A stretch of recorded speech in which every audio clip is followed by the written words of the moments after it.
It's just, ow! The world is getting crazier. People are acting more and more insane. The end of the world is tomorrow. Tomorrow. There's only one thing to do when the world is falling apart. Listen to Basil and Gonz as they discuss this week's news and events through the lens of Bible prophecy. You are listening to Canary Cry News Talk. You're listening to Canary Cry News Talk. Today is March 29th, 2021. This is episode 318.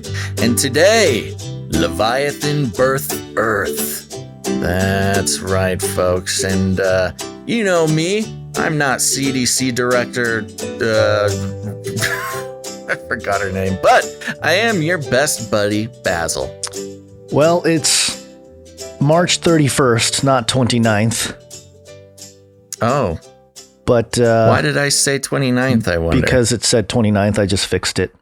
Oh, you're just the a teleprompter reader. I write the script. That's my fault. I didn't even think about it. And I'm not a cackling canary, but I am crying inside. When I read the news, I slowly start to cry. My name is Gonz. Welcome to the podcast where we praise Jesus while reporting the egregious with a well-rounded, biblically grounded take on world events. And I'm going rebel today, Basil. My hat's on backwards. Oh my gosh. Oh, yeah. It's a new age. It's a new age. We will launch a new age. Don't mess. Going backwards. Switching up the look, getting a little bit more aerodynamic, fitting in with the cool kids. What inspired such a drastic change in your, your strategy here? Things that move forward tend to slow down. So I thought, turn it around and slow it down. Wow. I did not think that you would be able to describe it in a way that would make even me less so sense. confused. Even less you sense. did. Somebody understood it out there. I promise. Okay. Great. Good. Well, let's see here. Anything interesting happened to you the past couple days? I burnt my hand trying to get through one of those pizzas in the oven. Yeah. I was pulling it out and you're just going barehanded? Just bare hand pizza grabbing out of the oven? Not quite. I had one of those little, what are they called? I don't know. I have like the mitten things, but they're not mittens. They're just they look like little napkins. Yeah, and right. It didn't cover the surface. Yeah, it didn't fully cover my hand. So when I went for it, it got me between my thumb and index finger. So that kind of hurt. Man, I gotta say, hey, look, it's time for us to really talk about the important stuff in life. And oven mitts, this is where we hit our pinnacle of subject matter. This is one thing that I've not talked about on the show, my love of oven mitts.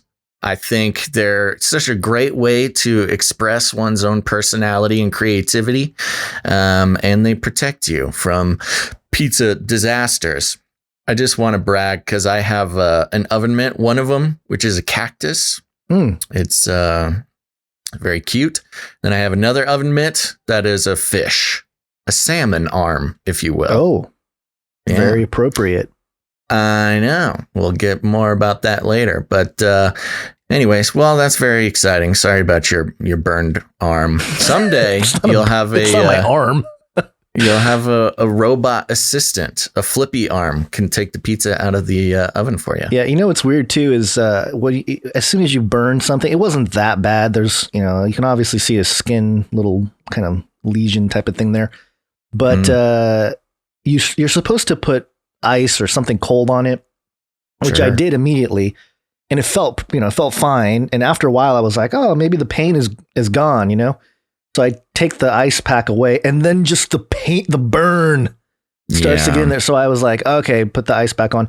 But after a few hours, I was like, I can't sleep with the ice pack in my hand. So I'm going to see how painful it really is. And I went for it. I took it off. And those first few minutes, just my hand realizing that it was burnt, excruciating. But I was like, Then it faded. It faded eventually. Your brain started releasing your natural pain-killing chemicals. Yeah, I think the wife put some Neosporin on there and whatnot. But that's a pretty severe burn. I mean, it's okay. It's I mean, for it to keep hurting like that. Yeah, it only lasted for a few minutes, and then I mean, it still hurts if I hit it, but it's I had to go into my samurai. My mindset, just my overcoming the physical mindset. Your samurai training. Oh, that's funny. Okay. Well, nothing that exciting has happened for me. I did watch. I watched Songbird finally. Excellent. What is that? I don't even know what that is. That was the quarantine movie. The COVID 23. The COVID 23. Yeah. Yeah. Okay. Yeah, and I don't know whether to save it or not, but I will say you could tell it was like one of the first movies they were trying to figure out how to make while everybody in lockdown. It was okay. No, the trailers are much more exciting. It was okay, but on being on this side of lockdown, the whole. And you know what? I don't think I'm going to give away any spoilers, but I don't know. Well, who I don't cares? think anybody should be too worried about it. Well, I care. All right. I don't think anybody else cares. Well, that's very assumptive of you. Well, Guns. I don't care. Other people have perspectives that are not your own. But yes, okay. You do not care. That's okay. But I don't think there is any spoilers. But the point of the movie is all about vaccine passports. The entire storyline revolves around vaccine passports. And this was back before, I don't know when exactly it came out, but this was like during quarantine, the official lockdowns that this came out. So a lot of predictive programming there. And I want to save the rest of the conversation about that for our vaccine segment, because there's a lot to do about a lot there. But anyways, I did it. I also caught up. I watched the South Park vaccine special. Yeah, I just spent some time catching up on all these relevant things. But I don't know. Not much to talk about there. I guess the big news in my life is I watched some TV. Good job. Yeah, you're welcome. Yep. I do want to give everybody a quick reminder as we move into the actual show here. Go ahead and if you're watching in a place that allows you to, go ahead and hit the like button and subscribe, notifications, Like, subscribe, bell button, all. Like, subscribe, bell button, all. Yeah, and if you got a second, also take a second to share the show out to your social media. Let's see if we can wake some people up during the show here. Oh yeah, I was supposed to do my Facebook sharing. I didn't do it. Let me try to do it now. You didn't share it. Yeah, don't forget all of those social medias. But while we do that, Gons, I'll go ahead and get started on the Flippy update. Flippy update. Do you want fries with that? Okay, folks, if you're new to the show, Flippy is the colloquial name for the disembodied robot arms that are taking our jobs, enslaving our children, and flirting with our spouses. We use talking about Flippy as a way to explore all the new, fun, and exciting ways that robots and AI are taking over the world, and how there's nothing we can do about it. Today, coming from geekygadgets.com. Geeky Gadgets. The headline is Boston Dynamics unveils stretch robot arm. Okay, so we got an official Flippy update here. We're talking about a robot arm, but not just any robot arm, a giant robot arm. Yeah. It goes like this. Robot design and manufacturing company Boston Dynamics has this week unveiled their new stretch robot, designed to offer a mobile robot capable of autonomously moving boxes around a warehouse. The combination of strength and speed in the stretch's arm is something we haven't seen before in a mobile robot. And it's what makes this a unique and potentially exciting entry into the warehouse robotics space, says Boston Dynamics. Check out the demonstration video below for an introduction to the new Stretch robot, which features a 7 DOF arm capable of lifting up to 23 kilograms and moving up to 800 boxes an hour. Dun, dun, dun. So while that video is playing there, for those who are just listening, it's, Boston Dynamics, they've become pretty adept at making entertaining sort of corporate style videos of robots. This is a giant flippy arm in sort of the classical sense, but it's on a mobile base, so it wheels around 360 degrees of motion there. But it's gigantic. I mean, it's probably all stretched out. I don't know, something like 10 feet. So it's this pretty imposing thing. Now, here's a quote. Stretch is built with pieces from Spot and Atlas, and that gave us a big head start. For example, if you look at Stretch's vision system, it's 2D cameras, depth sensors, and software that allows it to do obstacle detection, box detection, and localization. Those are all the same sensors and software that we've been using for years on our legged robots. And if you look closely at Stretch's wrist joints, they're actually the same as Spot's hips. They use the same electric motors, the same gearboxes, the same sensors, and they even have the same closed loop controller controlling the joints. So the big point about that is, usually with these robotics, and especially with Boston Dynamics, all these robots are highly specialized pieces of machinery that don't necessarily have interchangeable parts or not already mass manufactured parts. But basically, they built this robot out of all the pieces of other robots they've built, which is going to keep the costs down. It's really Boston Dynamics's one and only commercially viable robot, in sort of a true capitalist sense. Of course, we all want the Spot robot dog, but this one can actually get put to work, which is a new thing for Boston Dynamics. And I don't know, the thing's pretty impressive, Gons. It's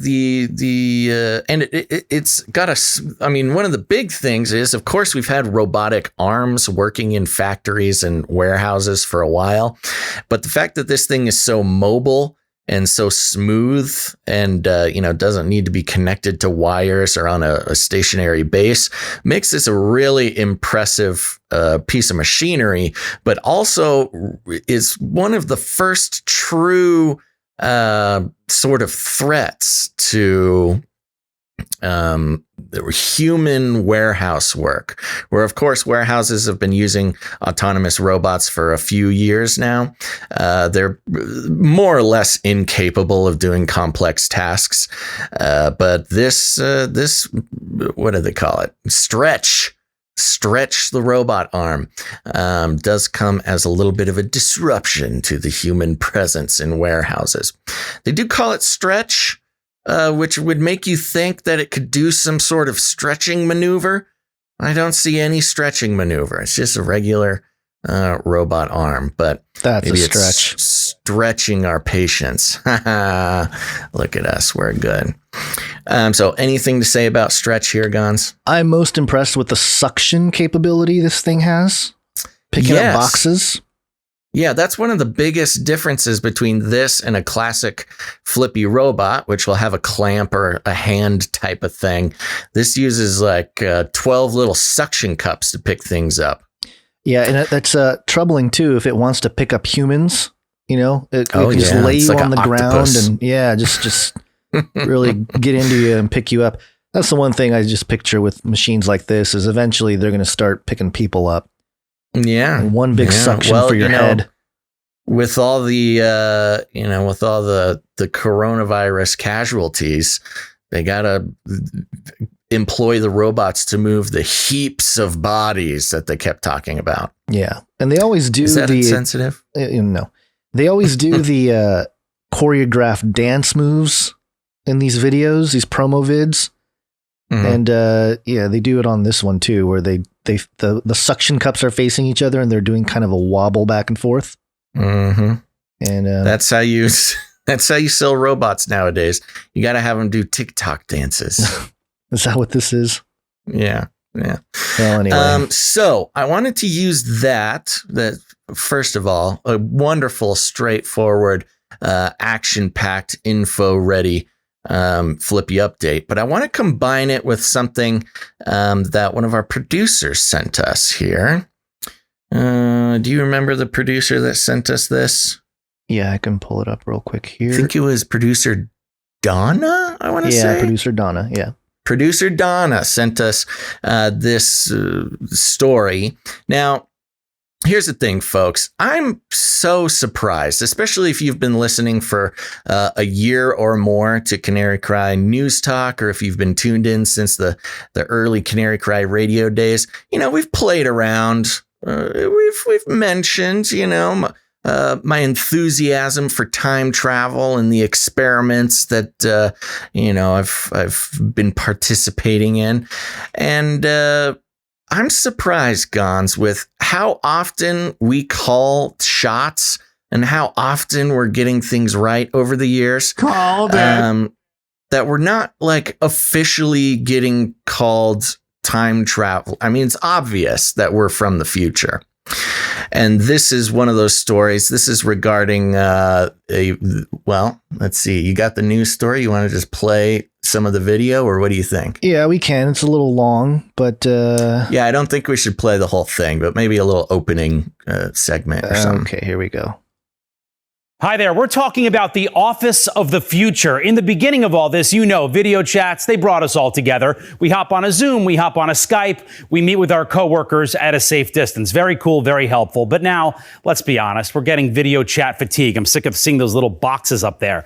What if you could be in the same room as your coworkers, interacting with them, pointing at things that they can see, showing them videos, having meetings with them, all from the comfort and safety of your couch, but you feel like you're together. You can with this wild technology that may be coming to your office soon. Wild technology. Yeah.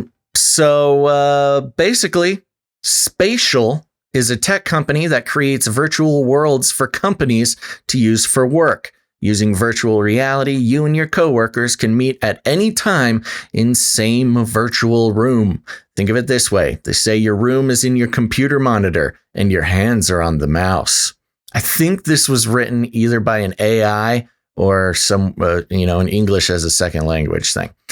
But there you go. Spatial is officially releasing the official virtual reality offices, and they are already being used by major corporations across the world.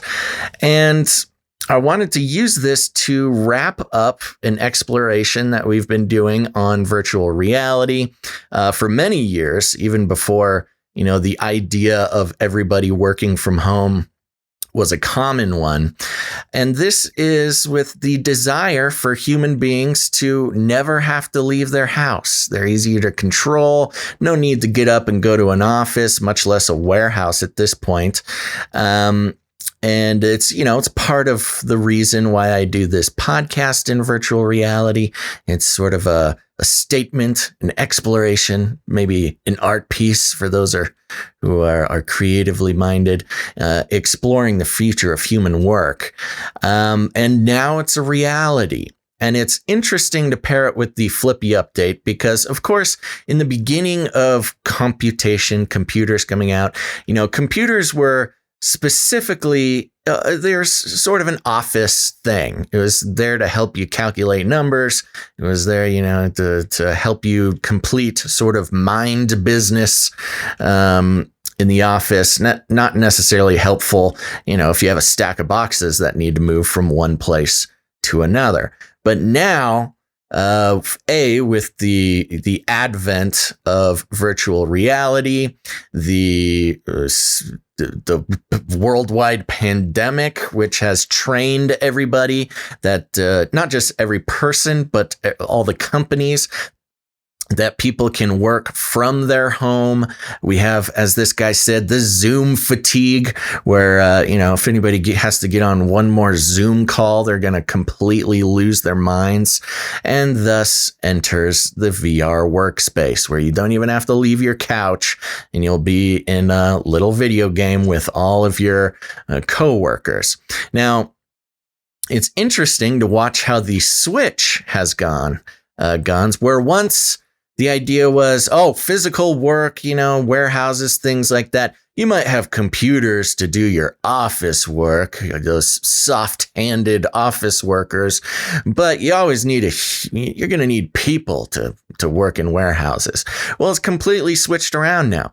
Now the warehouses, thanks to Stretch the robot, will be completely staffed by perfectly capable robots. And now the office work will be done at home by human beings. Major companies included Pfizer and Ford. Pfizer and Ford are already using this technology. Mattel is using it to develop toys. They can even bring up 3D models, blah, blah, blah. So I did think it was also interesting. Pfizer, so closely related to the pandemic and the lockdown specifically, has been one of the first companies to get on this VR office thing. Yeah, we have a Pfizer clip coming up from 2009, a little bit later, that might be interesting. But this is obviously not too surprising, and based on that's the fun part. We've been calling this for at least as long as News Talk, so 3 years, 4 years. Yeah, which I guess wasn't that. Yeah, most people that look into this stuff kind of had a feeling with what this is going to do, or this type of technology is going to do. I still think it's interesting how the visuals and the avatars aren't great. No, they're awful. They're like disembodied torsos with your head or whatever. And I really think that different types of avatars are going to become a norm. You're going to go into a meeting and hey, look at this dinosaur guy. Who's this dinosaur That's guy? Unprofessional, Gons. Oh, sorry. If you can't use emojis in a work email, you can't show up to your virtual office. Well, depends on the industry. Your cat person avatar. The avatars are interesting too, because it's not quite akin to deep fake technology, but it's got that feel where they do take a photo of you and recreate it onto your official avatar. No legs, you're just sort of a floating torso entity. Yeah. So anyway, that's interesting, and we've been on it for a while, and the robots will rule the world, Gons. A lot of it has to do with the affordability of the VR headsets. That's part of it. But like iPhones or smartphones did in the late 2000s, the zeros into the 2010s, I feel like this decade, by the end of it, everyone's going to have VR headsets in their home. Or you don't have to, but if you're going to do business, you're going to want it. I think so. It. Yeah. Well, all these companies completely let go of their office building leases and sold their office buildings. I know. If you're talking about the trend of business where you're constantly trying to figure out how you can save money to increase profits for your stakeholders, getting rid of the overhead of an office building, that's a one-way ticket to money bags, baby. Yeah, office buildings and travel, two of the most spent things in businesses. And they're like, well, pandy, no more of that. Let's save money. Pandy. Yeah, I've been saying that a lot. I said it the other day to someone that wouldn't know what that is. And I was like, this pandy. And they're like, what are you talking about? A panda? That's gonna get you the pandemic. And complaint to the HR department. Yeah. Someone's gonna snitch on me. Is that what you're saying? Yeah. All right. Well, are you done with the VR rant there? I'm done. Okay. Well, we have a quick update from the Epstein, depending on your timeline. Epstein didn't kill himself. This is New York Times. Ghislaine Maxwell charged with sex trafficking of 14-year-old girl.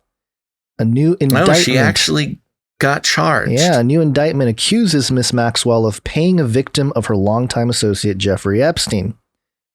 And it says here, Ghislaine Maxwell, a longtime associate of Jeffrey Epstein, was charged on Monday for the first time with sex trafficking of a minor, as federal prosecutors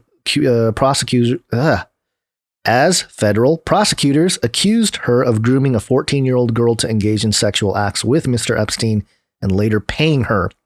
A new federal indictment filed in Manhattan charged that on multiple occasions between 2001 and 2004, the girl provided nude massages to Mr. Epstein at his Palm Beach, Florida estate, during which he engaged in sex acts with her.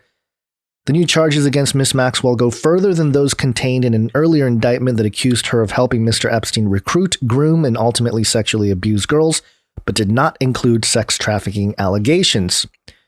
The new indictment says that after the girl provided Mr. Epstein with the massages, Miss Maxwell or others who worked for him paid the girls hundreds of dollars in cash. A lawyer for Miss Maxwell did not respond to a request for comment on the new charges.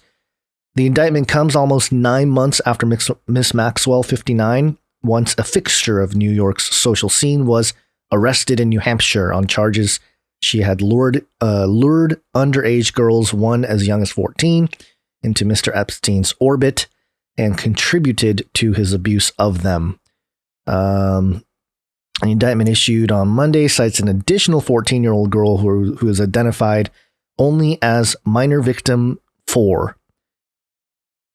And So this is a new indictment. It's a new indictment, and it actually hits Maxwell with sex trafficking of a minor specifically. Right. So which this she is was sort of able to weasel out of. Yeah, but if the victims are coming out, or at least they have ample evidence, they can go after her, and here we are. And I think the if she is in prison, we don't have like definitive public proof, but if she is actually being held in the horrible conditions that her lawyers and stuff are arguing about, keep an eye on her, because she can go the way of Jeffrey and just, Yeah, I mean, take I'm herself surprised. I'm surprised that she's still trucking. I mean, I guess they learned their lesson the first time supposedly, with Epstein. Yeah. Yeah. Or maybe they just need enough time to find a body double to get her out, and then get the one that's going to suicide herself in there. Yeah, famously, she's one of those in-between sizes, so it's difficult to find. Yeah. Well, anyway, that's okay. Well, good. I'm glad that that's moving forward. Of course, it's always sad to hear these new victims, but of course, we were not so naive to think that there wouldn't be more. Yeah. I mean, it was pretty obvious. It almost feels like, wait, I thought everybody knew, but I suppose until there are actual indictments that come down, the majority of the public are going to just dismiss it as conspiracy theory or whatever. So, yeah, well, that's the thing. There you go. Well, it's more complicated than just, oh, we got her. Okay, she's away now. Yeah, this is an ongoing legal thing. Yeah. Okay. Well, I got something fun for us to go into, Gons. It's got to be biblical. That's right. Popularmechanics.com. Headline: An alien world might be hiding inside Earth, study says. Aliens. That's right. They're coming out with it. This is disclosure for Hollow Earth, baby. It's all true. We've known it forever. Well, let's see what they have to say. In new research, scientists speculate that Earth was formed by a Mars-sized rogue planet known as Theia, with identifiable bits of alien planets still found in Earth's interior. Scientists believe the same fateful impact also formed the moon, but this is the first time they've studied the specific traces of the clash that remain behind in the Earth's mantle. In 2016, UCLA researchers proposed that Earth could actually be two planets that fused together after colliding, itself and Theia. At the time, scientists said they believed the two planetary masses mixed together uniformly. Now, Quinn Yuan of Arizona State University and his colleagues suggest the mysterious dense spots in the Earth's interior are the specific pieces of Theia that are still intact. Yuan's team presented a paper earlier this month at the 52nd Lunar and Planetary Science Conference. In it, they explain, quote, "Here, we demonstrate that Theia's mantle may be several percent intrinsically denser than the Earth's mantle, which enables the Theia mantle materials to sink to the Earth's lowermost mantle and accumulate into thermochemical piles that may cause the seismically observed dense areas. These dense areas are continent-sized, large, low shear velocity provinces, or LLSVPs. Whew, that's some real geology speak for you. The Arizona State scientists identified specific portions of Earth's interior and modeled the process by which these portions could have struck early Earth and sunk into its center. Quote, "We define successful models in which the Theia mantle materials sink into the lowermost mantle and form into spatially isolated thermochemical piles that occupy 3 to 15% area of the 2D model domain, similar to the present-day LLSVPs, which occupy 3 to 9% volume of the Earth's mantle." In an interview with Vice, Yuan talked about getting a bolt of inspiration after chatting with a colleague about LLSVPs. Quote, "When I got back to my office," Yuan said, "I just did a very easy calculation where I compared the size of the LLSVPs to the mantle of Mars, because Theia was believed to be very similar to Mars. The total mass of the moon, together with the LLSVPs, is almost perfectly matched to Mars's mantle. How have the dense Theia materials stayed intact for billions of years? It's a function of the way Earth's mantle works, where convection circulates materials that are a certain temperature and density. The Theia materials are so dense that they sank and never floated back into the convection zone. Think of this like the stuff that accumulates in a sharp corner that's hard to reach with a vacuum cleaner. And what does it mean for these materials to stay deep inside the Earth? The continent-size areas are the largest portions of Earth's interior. So understanding how they formed and how they persist could help push Earth science forward. These two huge portions are located under West Africa and the Pacific Ocean and are hundreds of miles thick. There could also be interesting parallels to unearth, so to speak, between these dense mantle portions and the moon because of their potentially shared origin story. How often can you compare one 4.5 billion year old rock sample that's orbited in space and another that's sunk into the center of the Earth? It's a scientific method dream come true. Dun dun dun. So did you catch all that, Gons? I think so. I noticed, so basically, I noticed the Arizona State person there, Arizona State being the Sun Devils. So we're going to believe a Sun Devil? Is that what we're doing? So yes, we're believing the Sun Devils about Theia smashing into Earth. Mm-hmm. Now, just to put it in simple terms, because there's a lot of long, big words and long language. Yeah. Basically, what they think happened is back in the day, two planets about the size of Mars smashed into each other, and that created the Earth and the Moon. They got this because there are sections inside the Earth that are more dense when they take scans and seismology and things like that of the Earth. There's these strange little dense parts that they couldn't explain.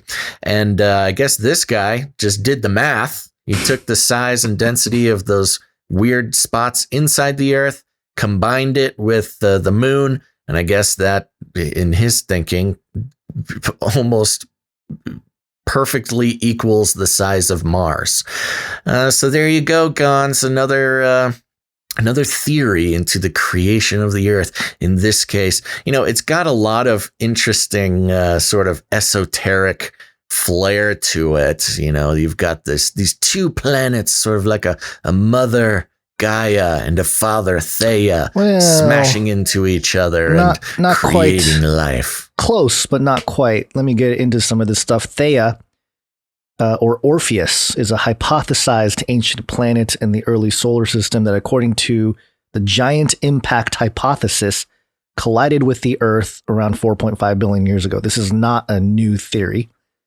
It's just interesting that some guy at Arizona State University did the math and was like, hey, it fits this theory. And I think there's a mythology behind it here. Oh, here it is. Theia was named after the Titaness Theia. So female Titan. Titaness. Oh, interesting. Who in Greek mythology was the mother of Selene, the goddess of the moon, which parallels the planet Theia's collision with the early Earth that is theorized to have created the moon. In modern Greek, it has the same origin word, aunt or uncle, also meaning divine. And I think there was a section here. Yeah, there's like the theory of how this whole thing happened. Where did it go? I thought I had a section where it talked about Theia was like the child of Gaia and Uranus. So the theory goes that Gaia and Uranus had a child, and it was Theia. So, but this whole idea, I know there's skepticism about our cosmology and the shape and all that kind of stuff. But I do want to remind folks that there is a narrative in the Bible that alludes to some kind of celestial ancient civilization that gets destroyed. And let me tell you about it. First off, if you haven't heard about it, it's pretty interesting to look at. If you go to Psalm 89:10, in the ESV, it says, "You crushed Rahab like a carcass. You scattered your enemies with your mighty arm." Rahab, as David Flynn has theorized, was some kind of ancient civilization. He says planet. I don't know if it was a planet, but definitely an ancient civilization that was destroyed by Yahweh. And the theory is fascinating. Let me just keep going here, because in Isaiah 30 verse 7, let's see, Egypt's help is worthless and empty. Therefore, I have called her Rahab, who sits still. And Isaiah 51:9, this one's kind of the bigger one here. Awake, awake, put on strength, O arm of the Lord. Awake as in days of old, the generations of long ago. Was it not you who cut Rahab in pieces, who pierced the dragon? So there's a clip that I didn't actually make clips of it for the show, but it's an old Ancient of Days conference. I think it was like 2005, 2006 maybe. And it's got Jim Wilhelmsen, David Flynn, the late David Flynn, and our friend Dr. Michael Heiser on a panel. And they're discussing this idea of a pre-Adamic race of angelic beings, and was there some kind of quote unquote planet that they might have occupied, and was that quote unquote planet destroyed? And think about this, Basil. So Theia is supposed to be this ancient planet, right? And the narrative that David Flynn suggested was that and this is part of the Theia theory, is that there was another planet that was destroyed, and that destruction of the planet created the asteroid belt, thinking that that used to be a planet. And also that it was brought down to Earth. And now the association with Leviathan, Rahab, this ancient planet, is Leviathan, lives under the Earth now. So when you think about that, it's like this whole theory that they're presenting, this ancient blah, blah, blah. Seems very interesting. And I found it fascinating that Dr. Michael Heiser, Mr. Scholarly Man, sat there and said, I can't dismiss the theory, the possibility, but he definitely agreed that the connotation or the connection to this idea of Rahab and Leviathan and this ancient destruction motif is there. It's there in the scriptures. Here's another one from Isaiah. Oh, hold on. This one, Isaiah 30. Oh, Job 26:12. In the ESV, by his power, he stilled the sea. By his understanding, he shattered Rahab. Rahab. And it's very similar to the Leviathan passages. Psalm 74:14. You crushed the heads of Leviathan. You gave him as food for the creatures of the wilderness. Interesting. Isaiah 27:1. In that day, with his hard and great and strong sword, will punish Leviathan, the fleeing serpent, Leviathan, the twisting serpent, and he will slay the dragon that is in the sea. So kind of a double thing where it's like, okay, he destroyed him, and now he's this like sea serpent. And of course, Revelation 13, the first beast, where does it come out of? It comes out of the sea, right? Multiple heads. Okay. Yeah. Job 41:31, he makes the deep, right? Boil like a pot. He makes the sea like a pot of ointment. Again, this is in reference to God's power shown in Leviathan. So again, it's like this very interesting pattern. Some people might say, well, what about Rahab, the character from Jericho? The one that helped Joshua and the two spies basically hide. Yeah. You know what I'm talking about? The biblical story. It's a very famous story. That Rahab, you look at the Hebrew, not the same spelling. That Rahab is actually Rachab, R-A-C-H-A-B, the harlot in Jericho. Whereas the Rahab in the scriptures that we're referencing here is, let me get to it here through the lexicon and get in there to Rahab. It's the storm, a sea monster.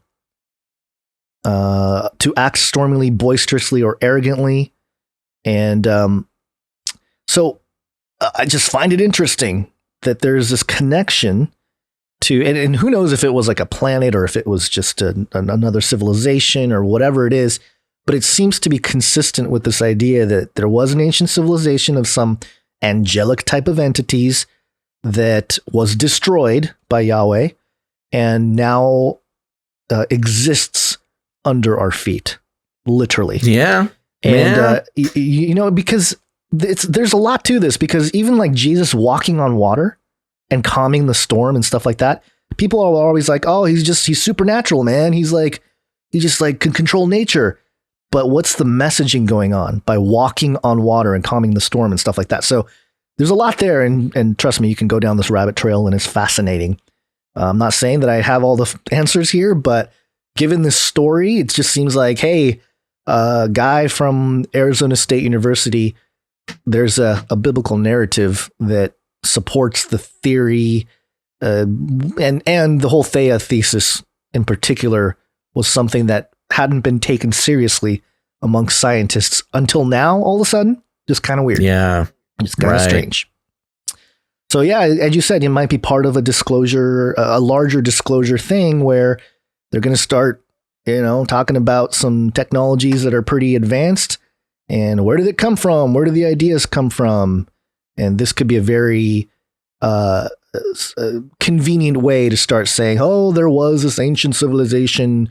And of course, the connection with Mars, the twin brother of Mars. And that's why we're trying to get to Mars, because we're going to discover some other things there or whatever.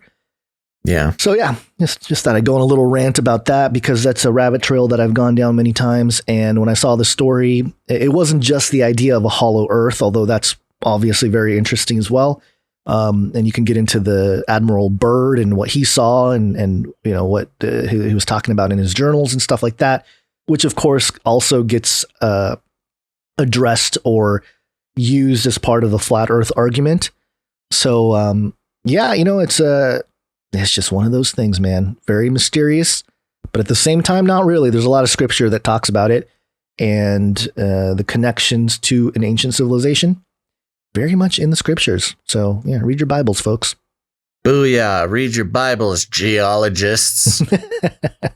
Get with it, very good. I geologist. think that was a very productive breakdown. Oh, so hey, what does Joe Biden think about it? Boy, it's really a productive segment, man. All right, thanks, Joe. That was a really productive segment. Thanks, Gons. Joe. I appreciate it, man. Oh, that was a good ISO. Yeah, we're gonna use that one. Okay, well, should we get into some Whack-Cheen stuff? Let's do it. Whack-Cheen.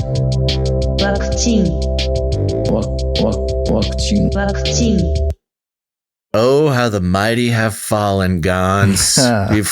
We get to continue to watch the excruciating tumble from grace by, well, so many of these politicians, governors specifically, that were,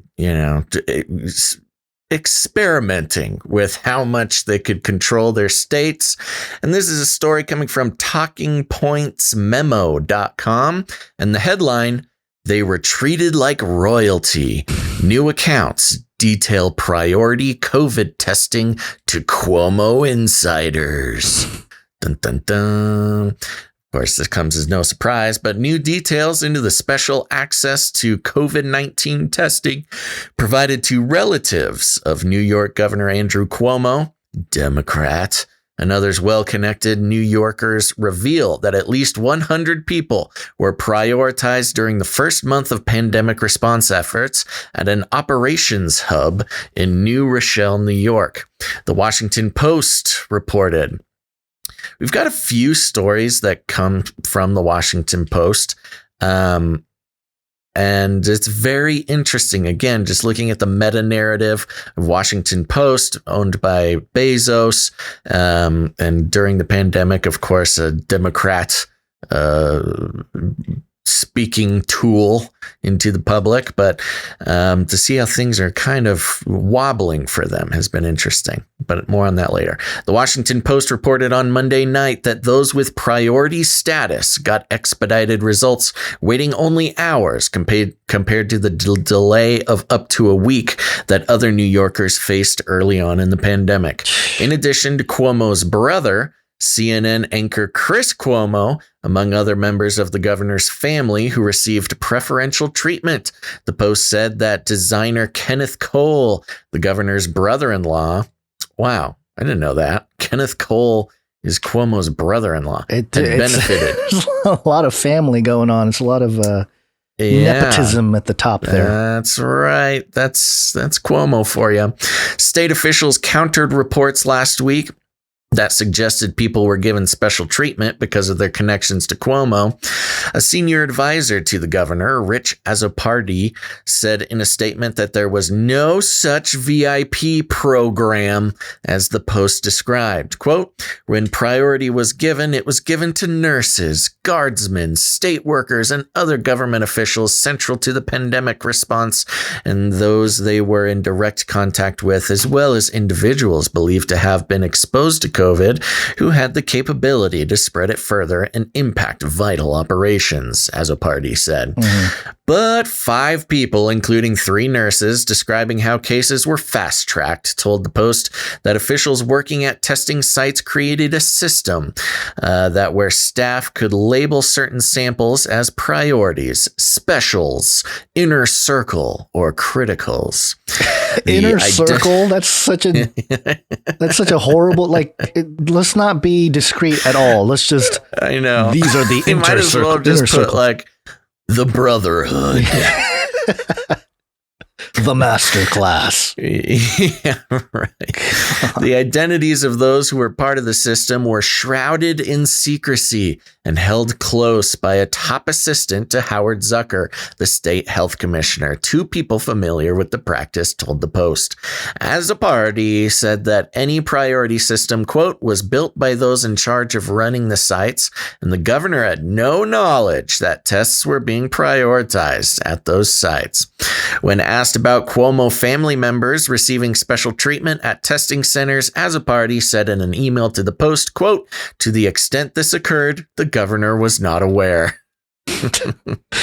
Governor doesn't seem to be aware of anything going on. No, he's not aware of that. He's not aware that he, sexually harassed all those women. He's not aware that he intentionally killed a bunch of elderly people. He's not aware of a lot, apparently. New York Department of Health spokesman Gary Holmes also said in a statement to the Post that the premise that New Yorkers got preferential treatment because of their connections to the governor is not factually accurate. Quote, from a public health perspective, where have you been and how many people might you have exposed are the questions that guided who was given priority, not who you know, Holmes said. In spite of those statements, one nurse told the Post she was dispatched from an operations center in New Rochelle to test patients in private residences and hotel rooms, and was told that those individuals were part of Cuomo's orbit. Quote, we would always hear this is coming from the governor's chamber. What the heck does that mean? Said the nurse. This is coming from the governor's chamber. I don't want to come in contact with anything from Cuomo's chamber. I'm just going to put that out there. That is Quote, weird. they were treated like royalty, the nurse said of Cuomo's family. I didn't understand why they were able to jump the line.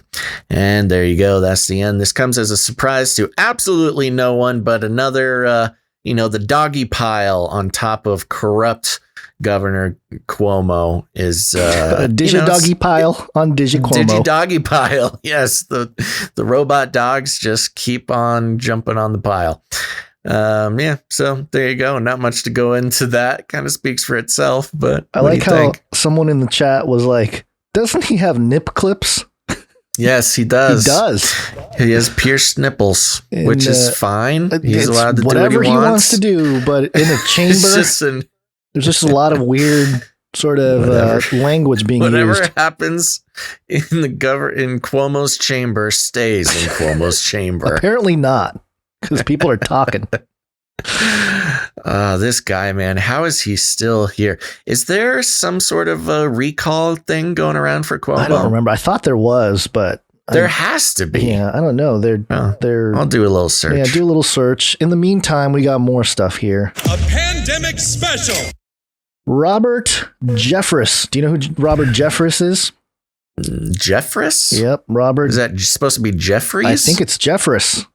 Huh. He's Okay. Robert James Jeffress Jr., an American Southern Baptist pastor and author and radio and television personality. He was on with Fox, and he was asked about the vaccines. Thank you for True News for clipping this. There's a couple flubs here. Let's take a listen. Discourage anybody from taking the vaccines because we got to stop this pandemic. But there is concern among some Catholic bishops and some evangelicals as well that the cell lines that were used to develop certain vaccines, particularly Johnson & Johnson, came from aborted feces, came from aborted babies. Let's just say it out loud. So what exactly is your answer to that? I mean, there are people that don't want any connection there with abortion and vaccines. Well, look, first of all, we would never abort babies to provide a vaccine. I think Francis Collins has denied that linkage, and he is a strong Christian himself. But David, if we're talking about something from babies that were already aborted, I would just remind people the whole Christian message is that Christ, who was innocent, died for us and brought something good out of that unjust death. And I think if lives can be saved, even from the unrighteous killing of a baby, that there's something to be gained there. So I would not refuse the vaccine on that point alone. Okay. Whoa, bro. Robert Jeffress Whoa. compares the aborted baby Faces. the aborted faces to Jesus. Yeah. Comparing, the His aborted sacrifice. cell lines to make a vaccine, comparing it to Christ's crucifixion. They are really stretching for this, man. Aborted feces. Yes, and That's also a good stuff. not a All those aborted feces in your vaccine. Aborted feces. Oh Okay. my gosh! Wow. okay, first off, he mentions Dr. Francis Collins and appeals to authority there, like, oh, he's denied the whole thing. Well, as you may know, our listeners would, Francis Collins is part of the Vatican. I don't remember the exact title, like Vatican Council of Scientists or something like that. Yeah, it's like the Science Council or something. Yeah, right? He's part of the Three Amigos. Him and Fauci and Bill Gates. Three amigos of the pandemocalypse. Yeah. So, people talk about the Christian right, conservatives, and how they're, trying to stand for the truth and all this. I have a problem with this, Basil. I have a pretty straightforward rejection of this, not just this analogy, but where he is appealing to authority to justify the vaccine coming from, an evangelical pathway to victory. No, that's, they are really stretching, really trying to, it's so funny is they're trying every which way to be able to theologically defend, the things that people have problems with the vaccine. And every time they do, they just make it worse. This reminds me of how evangelicals in general defended slavery at the beginning of the the founding, right? Yeah, using the Bible, using Scripture. Very similar, I'd say, in like kind of a wacky misappropriation of text to support a view that is obviously has some problems, has some moral problems and ethical problems, and even scientific problems, if we're completely honest and objective. So, I just this is crazy, but of course we got the great ISO here. Aborted feces. Anytime we talk about this, I know it's going to trigger people. And the other thing I thought of, and I didn't go deep enough to really, because I've heard sort of a semi debunk of this idea.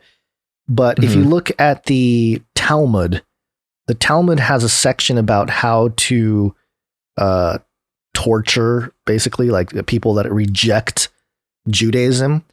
And some people suggest that Yeshu, the name that's mentioned there, Yeshu, is reference to Jesus. And it talks about how Yeshu is in Hades, burning on a dunghill and that sort of thing. Just, a dunghill feces. I don't know. There's just a weird thing there, but, aborted feces. Well, I've been, I was looking for a Cuomo recall petition. Oh, right. There seems to be like a bunch of them over on change.org. But I'm not seeing like one highly effective centralized recall effort. There's like a dozen or so recall petitions on change.org. Some of them have as much as like 75,000 signatures. Wow. But it doesn't seem to be very organized. Man, he's got something. Yeah. He's got the shield. Yeah, somebody is afraid of putting the money and effort into organizing all these people. So I don't know. If you're in New York and you're looking for a hobby, that might be it for you. Yeah. Wow. Okay. Well, let's see here. Let's check in on the CDC director. CDC director had some interesting things to say here. Let me start the clip. This is what is it? CBS News. CDC director warns of impending doom amid COVID spike.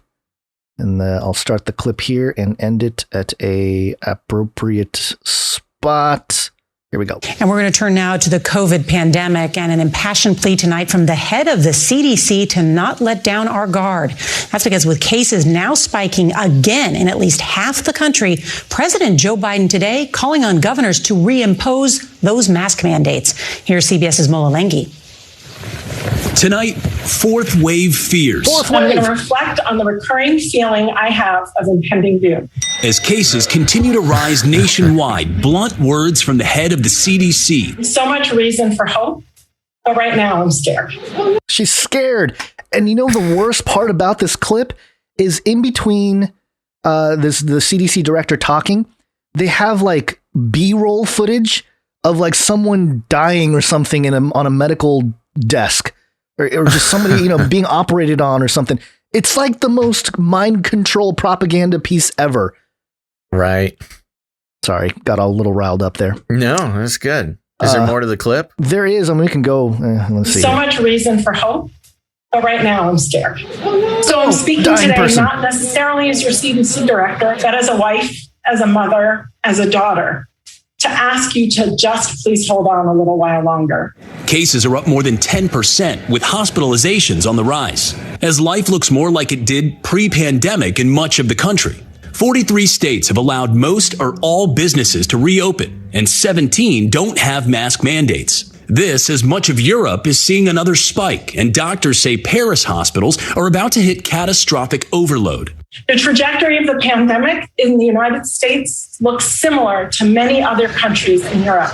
I'm calling on our elected officials to sound the alarm. We must work together now to prevent a fourth surge. New Jersey now seeing the nation's largest spike in cases per capita. We have to keep up the fight and to push back against our pandemic fatigue. And Florida seeing reported cases of the more contagious UK variant, more than doubling just in the past 4 days. But there is some good news tonight. A new CDC study of healthcare workers showing the Pfizer and Moderna vaccines are 90% effective after 2 doses and 80% effective after just one. Okay. And that if the vaccines are so effective, how are we having another surge? No, don't ask questions. Understand. Don't ask questions. Just get the jab, jab, jab, jab, jab, jab, jab, jab, jab, jab.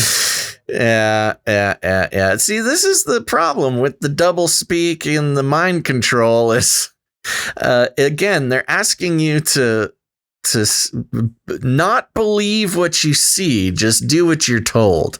Yeah. I mean, what's the deal? How are we having a big old fourth wave when we've given out whatever it is, 100 million vaccines, over 100 million, and they've increased their goal to 200 million by like whenever, the end of the month or something. Yeah. Okay. Whatever. Interesting. What is this woman's name? I forgot her name. I keep forgetting. Let me try to find it here. Walensky. Okay. It's not. The former head of the CDC was Robert Redfield.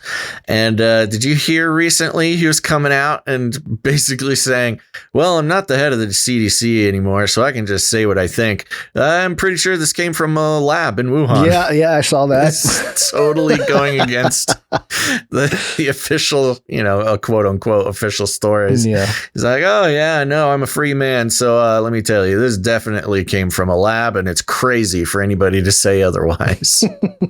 Well, it's fascinating. And I'm allowed to say that. You can't get me. It's interesting because in the clip here, it talked about, like the surge and all the 17 states without a mask mandate.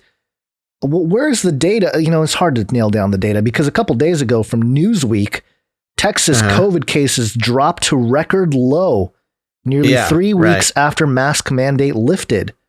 So why are we getting contradictory information from the news sources here? Well, that was 2 days ago, that Newsweek thing. Oh, it must be out of date. No, CDC must have pumped up the... In the past 2 days, it's totally reversed. Yeah, and of course, Texas being one of the first to open up, one of the first to reject the mask mandate, not the first, but one of the first. Here's a quote here. Today, the 7-day COVID positivity rate dropped to a new record low, just under 5%. Hospitalizations dropped to a 6-month low. This week, we have 1 million first vaccines available. Texas Governor Greg Abbott wrote in a tweet on Sunday, everyone now qualifies for a shot. They are highly recommended to prevent getting COVID, but always voluntary. Yeah. You know what? They know how to do it over there in Texas. Do they? Yes. Yes, they do. I'm just jealous, good. Okay? I'm in California. I got crazy Newsom. The complete opposite situation. Please put on 17 masks. Get 5 shots if you have to. Double up on the jabs. Yeah. I'm going to get canceled. Yeah. Well, you can't cancel me. fourth wave. It's mysteriously resistant to the jab. How long do you think they can get this going? Let's place a bet. Are we going to get to are we going to get to the point where they're talking about like, oh, if we don't lock down, we're going to see the 17th wave, 18th wave? I was thinking about that. At a certain point. I think anything after a fifth wave sounds ridiculous. I mean, you're stretching it with a fifth wave, but if you get to it's a sixth wave, like it's not a wave anymore. It's just the tide is rolling in. Yeah, I don't know. Yeah, well, I don't know. I think it'll stop after this fourth wave in one way or another. Well, if they get their way, it's a race against time to get out the passports out there. Speaking of which, we have a wait. Which story are you going to? I'm going to QAnon. Let's talk about Marjorie Taylor Greene. Cue the miserable, cue the desperate. What must I do to convince you people? You're right, Q. What must I do? Yep. What must I do? Coming from rawstory.com. What is this? Rawstory.com. You never heard of Raw Story? It's a pretty well-known publication. Really? Yeah. No, I don't recall it at all. The headline here, QAnon Congresswoman says vaccine passports may cause apocalyptic end times. I can already tell that she probably didn't say that. Passports would cause apocalyptic end times. No, I mean, it's very, what she said is not, we'll get to it. Go ahead. Yeah, let's get into it. Republicans are panicking over the concept of vaccine passports as polls revealed their base is the most misinformed population on the safety of COVID-19 Republicans vaccines. are just misinformed. You know, it's so funny too. They have this picture of Marjorie Taylor Greene up at the top. Holding a gun. Holding an AR-15 with a big scope on it. And it's like, obviously, you can tell by this first sentence, they're like, they put that up there because they're, wanted to scare liberals. Look at this crazy lady holding a gun. But any conservative who sees this is like, well, this is my kind of woman. Okay, cool. Quote, authoritarian leftists want a Chinese-styled social credit system here in America. Yeah, nothing crazy there. Yeah, that's true. Yeah, we can talk about that for years. Vaccine passports via the government or private sector would create a two-tiered caste system. That's exactly right. Donald Trump Jr. tweeted on Monday, every elected GOP office holder worth a dang should publicly oppose this un-American concept immediately, he demanded. Representative Marjorie Taylor Greene, the controversial QAnon cultist who cited Wow. Raw Story. The Marjorie Taylor Greene, the controversial QAnon cultist who sided with the Capitol insurrectionists by voting to overturn the 2020 election, answered the call. Quote, they're actually talking about people's ability to buy and sell linked to the vaccine passport. They might as well call it Biden's Mark of the Beast, Greene tweeted, referring to apocalypse in the book of Revelation. And that's it. That's the end of the story, I think. That's the tweet right there. Yeah.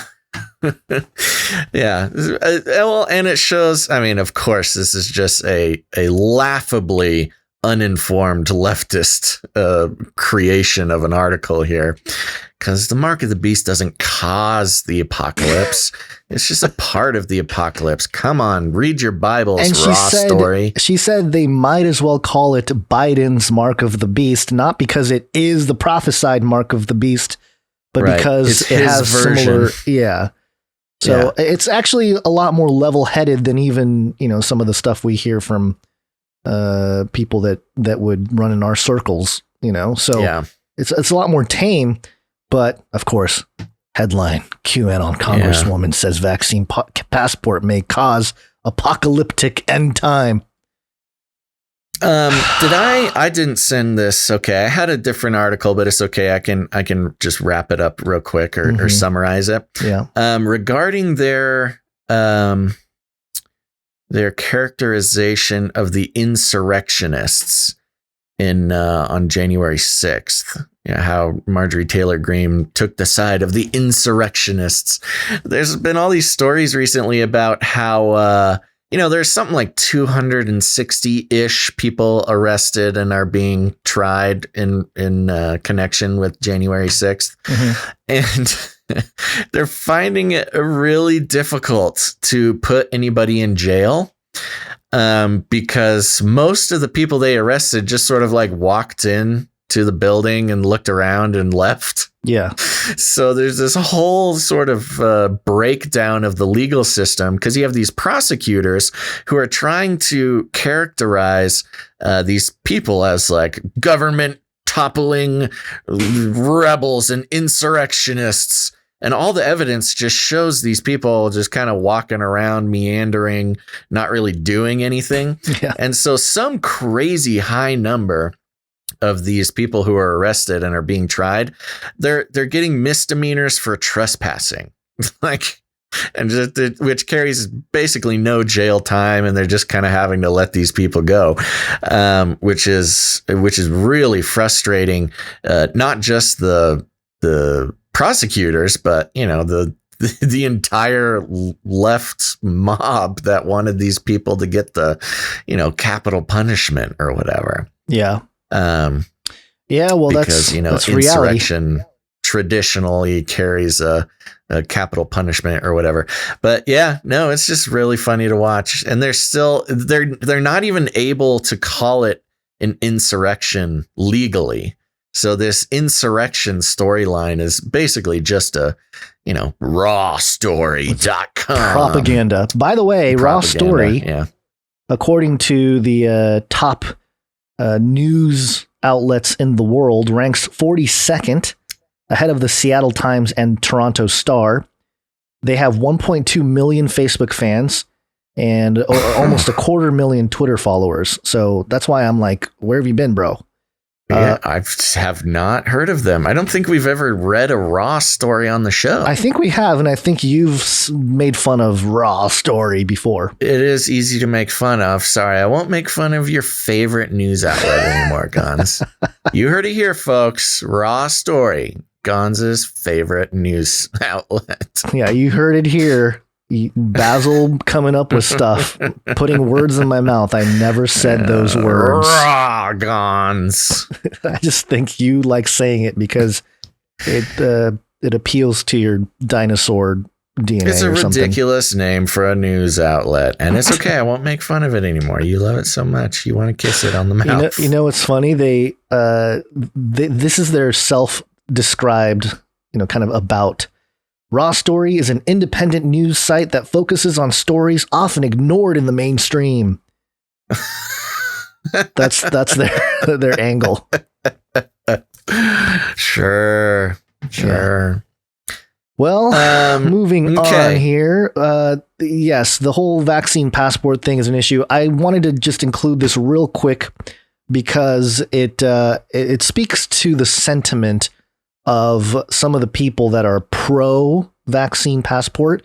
And I haven't seen a whole lot of them because it seems like most people are like, hey, this is ridiculous. This is some lady on Twitter. She did get quite a bit of likes and stuff like that. But this person said, those worried about vaccine passports are obviously too young to have had to travel with one of these. And it's got a picture of an old vaccine certificate. This is not a new idea, folks. If you think protecting the health of the community is tyranny, you're not a righteous defender of liberty. You're a selfish jerk. Okay. And it's got this thing. But here's the thing. It's stamped 1969, 1970, 71. I had one of these in 2017. That's what I'm saying. You traveled to, where was it? Africa or something like that. You had to get a couple jabs.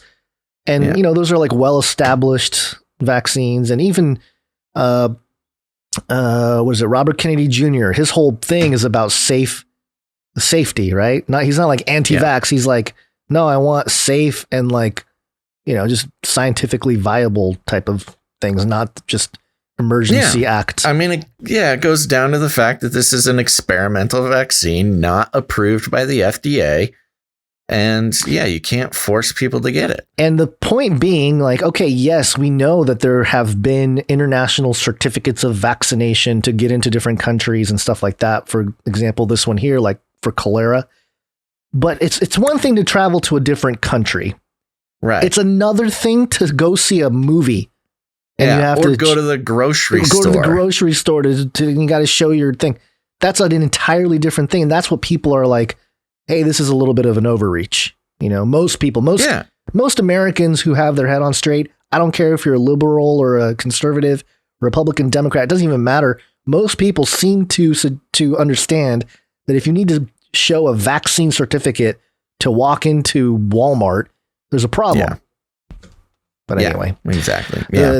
And of course, this ridiculous. is just, I don't know. This person is just, you're a selfish jerk, Basil. That's what you are if you're against this. Well, okay. Now, before we move on from the whole vaccine passport thing, right, I'm going to spoil Songbird for everybody. Okay. So get ready. And I think it's interesting. I'm kind of glad that I waited to watch it. Except for I had to rent it. I had to pay money for it, and it's not a great movie. You paid the so beast. if you're looking for like a good movie experience, this is not necessarily it. But I was doing it for you people. Wow, so Cuomo-ish. Yeah, see, it's just the tone changes things. But so basically the entire concept of the movie revolves around COVID-23. It's, we're a few years down the line. There's people who are immune and everybody else. Very few people are immune, and they get immunity passes. These little yellow wristbands that, you can kind of scan digitally, has all your information.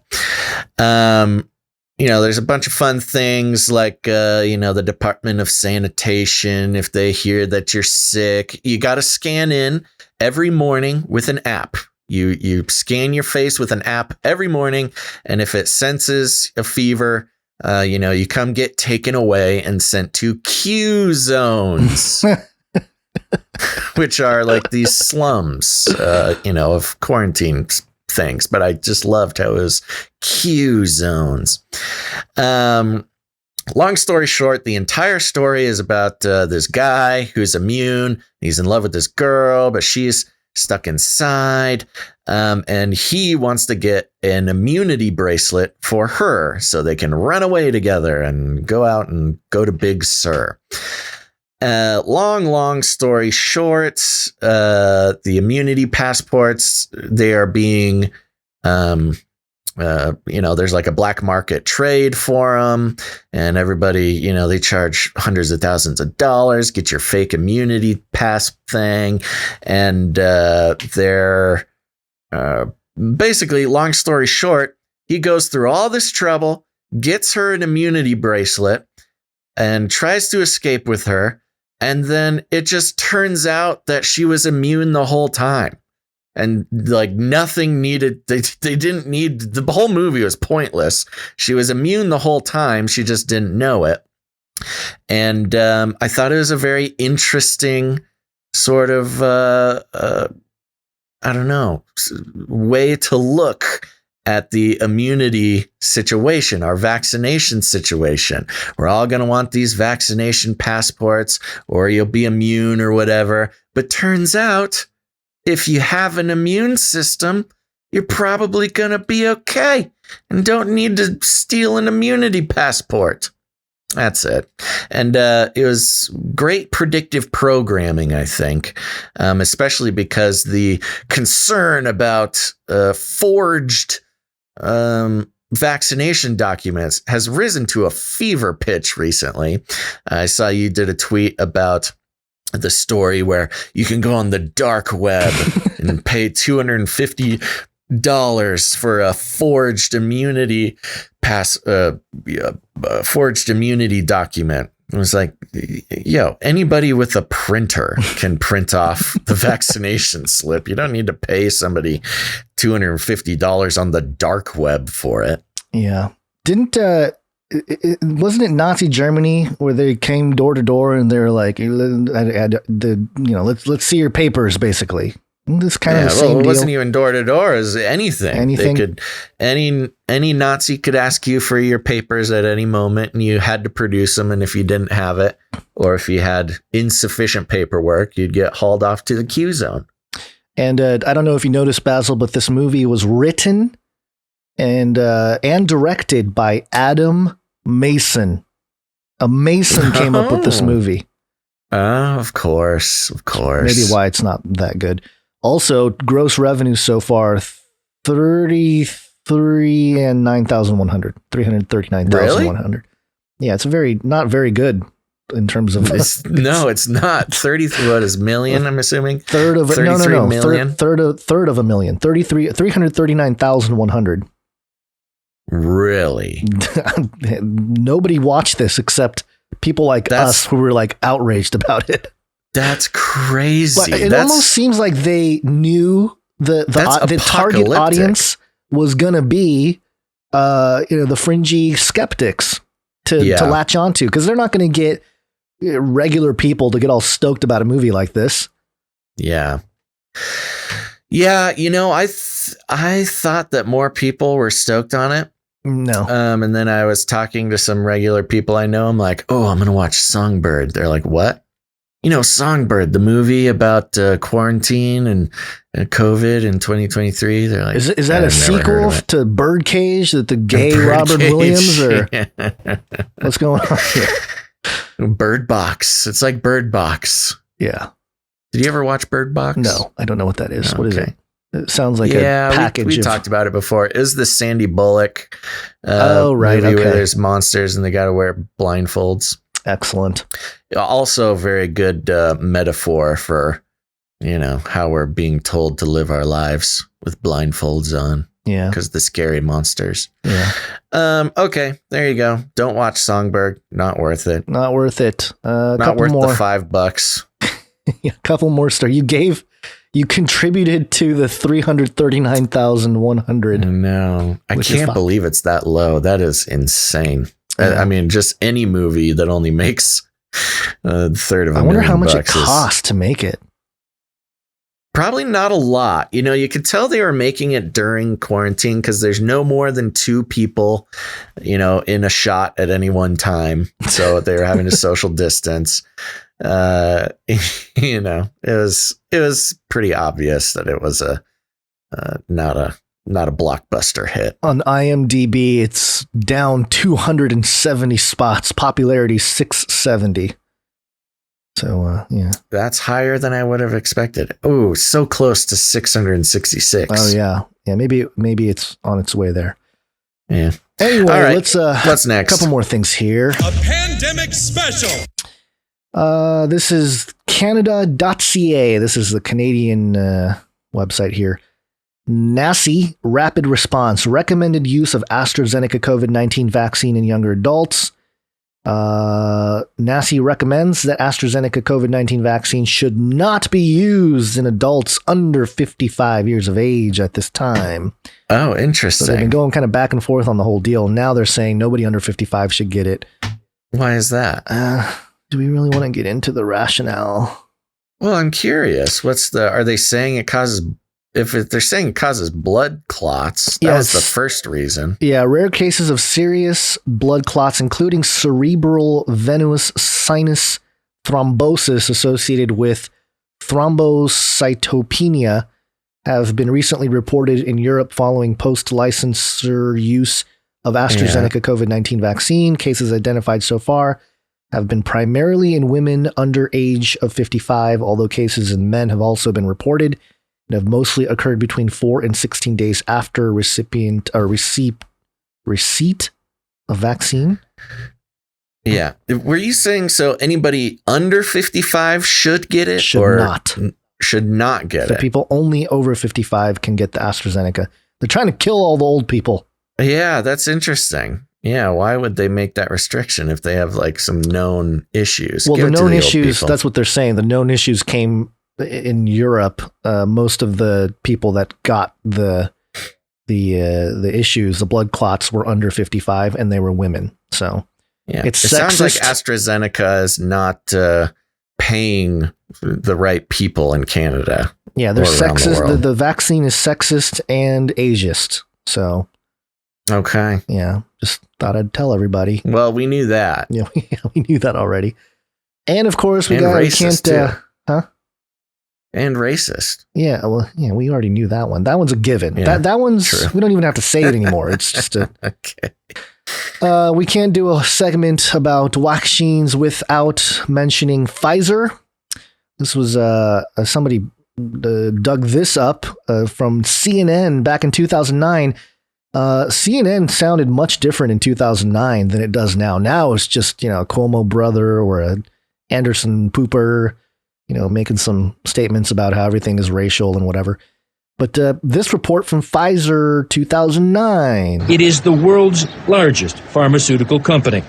And that's why this news last fall sounded like a huge victory for the government and a huge loss for Pfizer.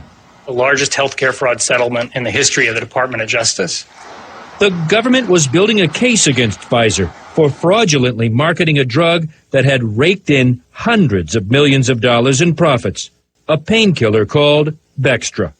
Pfizer aggressively marketed it for uses and in doses not approved by the FDA. Instead of prescribing, say, ibuprofen at pennies a pill, they prescribed Bextra at nearly $3 a pill for all kinds of unapproved uses. Sales were very good. It brought Pfizer nearly $1 billion in profits, and it cost us all because Medicare, Medicaid, and our private insurance picked up much of the tab. Mike Laux, then a federal prosecutor in Boston, launched an investigation. If the company is able to push the product for the unapproved indication, then it makes a mockery, if you will, of the FDA approval process. Even though prosecutors said the illegal conduct was tolerated and encouraged by sales managers across the country, Pfizer escaped the ultimate punishment. Just as giant banks on Wall Street were considered too big to fail, Pfizer was considered too big to nail. Why? Because a company convicted of major fraud would automatically be kicked out of Medicare and Medicaid. Pfizer would no longer be allowed to bill any federal health programs for any of its products. It would be a corporate death sentence. If a company like Pfizer is excluded from Medicare and Medicaid, they're out of business. Lewis Morris, a top lawyer at the Department of Health and Human Services, told us Pfizer's collapse could leave thousands out of work, millions not getting their medications. We have to ask whether by excluding the company, are we harming our patients? Are we harming the beneficiaries who need these critical drugs? The logic is just outstanding. Yeah, so Pfizer's holding America hostage. Basically. Yeah. They basically said, if you shut us down, what's going to happen to all the people who rely on us? Yeah, that's incredible. It's a very similar argument to the 2008 collapse of the banks. Yeah. What would happen if they shut down all the banks? What are people going to do with their money? Yeah. So, yeah. I don't think we ever ran down the list of the Pfizer lawsuits over the years. Ooh, you have it? I have it in front of me. Oh, nice. Yeah, so Pfizer has been in big trouble for a very long time. In fact, I'll just start off the list with Pfizer received the biggest fine in U.S. history as part of a $2.3 billion plea deal with federal prosecutors for mispromoting medicines, that's Bextra and Celebrex, paying kickbacks to compliant doctors. Pfizer pleaded guilty to misbranding the painkiller Bextra by promoting the drug for uses which it was not approved. That's the one you were just mentioning. Biggest fine in U.S. history for that deal. In the 1990s, Pfizer was involved in a defective heart valves that led to deaths of more than 100 people. Pfizer had deliberately misled regulators about the hazards. So this is not just whoopsies, made a bad thing. Deliberately misled regulators. The company agreed to pay $10.75 million to settle Justice Department charges. That's like a slap on the wrist. $10.7 million. Well, I guess in 1990 it's a lot, but still. Pfizer paid more than $60 million to settle a lawsuit over Resulin, a diabetes medication that caused patients to die from acute liver failure. In the UK, Pfizer has been fined nearly 90 million euros for overcharging the NHS. So for defrauding the taxpayers in the UK, the National Health Service. Pfizer charged the taxpayer an additional 48 million euro per year. That should have cost 2 million per year. So there you go. Pfizer agreed to pay 430 million in 2004 to settle criminal charges. These are criminal charges against Pfizer, that it had bribed doctors to prescribe its epilepsy drug Neurontin I remember the story. Yeah, for which it was not approved. Yeah. Again, I didn't realize it was bribing Pfizer. doctors to prescribe medicine that isn't needed. Yeah. In 2011, a jury found Pfizer committed racketeering fraud in its marketing of the drug Neurontin. A different case, but about Neurontin again. Pfizer disclosed that it had paid nearly 4,500 doctors and other medical professionals some $20 million for speaking on Pfizer's behalf. Again, illegal. In 2012, the U.S. Securities and Exchange Commission announced it had reached a $45 million settlement with Pfizer to resolve charges that its subsidiaries had bribed overseas doctors and other healthcare professionals to increase foreign sales. Pfizer was sued in a U.S. federal court for using Nigerian children as human guinea pigs without the children's parents' consent. Pfizer paid $75 million to settle in Nigerian court for using an experimental antibiotic, Trovan, on the children. The company paid an additional undisclosed amount in the U.S. To settle charges here. Pfizer had violated international law, including the Nuremberg Convention, established after World War II due to Nazi experiments on unwilling prisoners. Hello. Yeah. People, come on. Among widespread criticism of gouging poor countries for drugs, Pfizer pledged to give $50 million for an AIDS drug to South Africa. Later, however, Pfizer failed to honor that promise.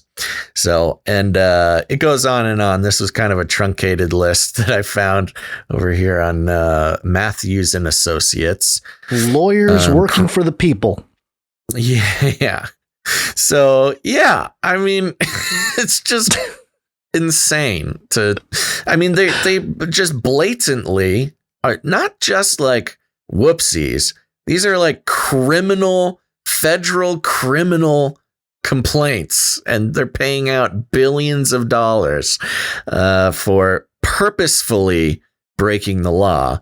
And yeah, it goes back to what you played in that CNN clip. Too big to nail.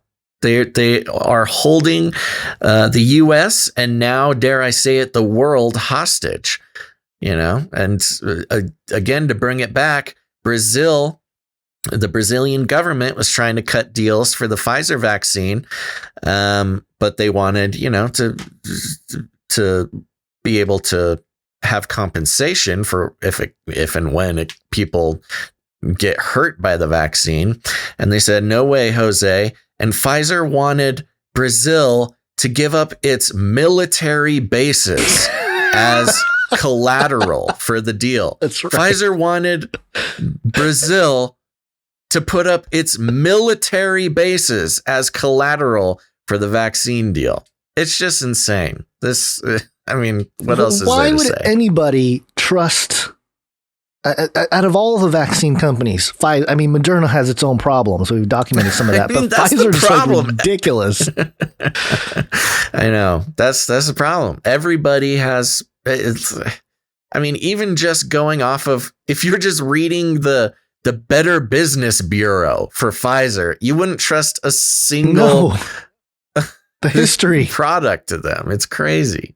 Stop this progress before it is too late. Yeah. And in that's with that, Gons, I think it might be time to take a little breather. Yeah. It's break time.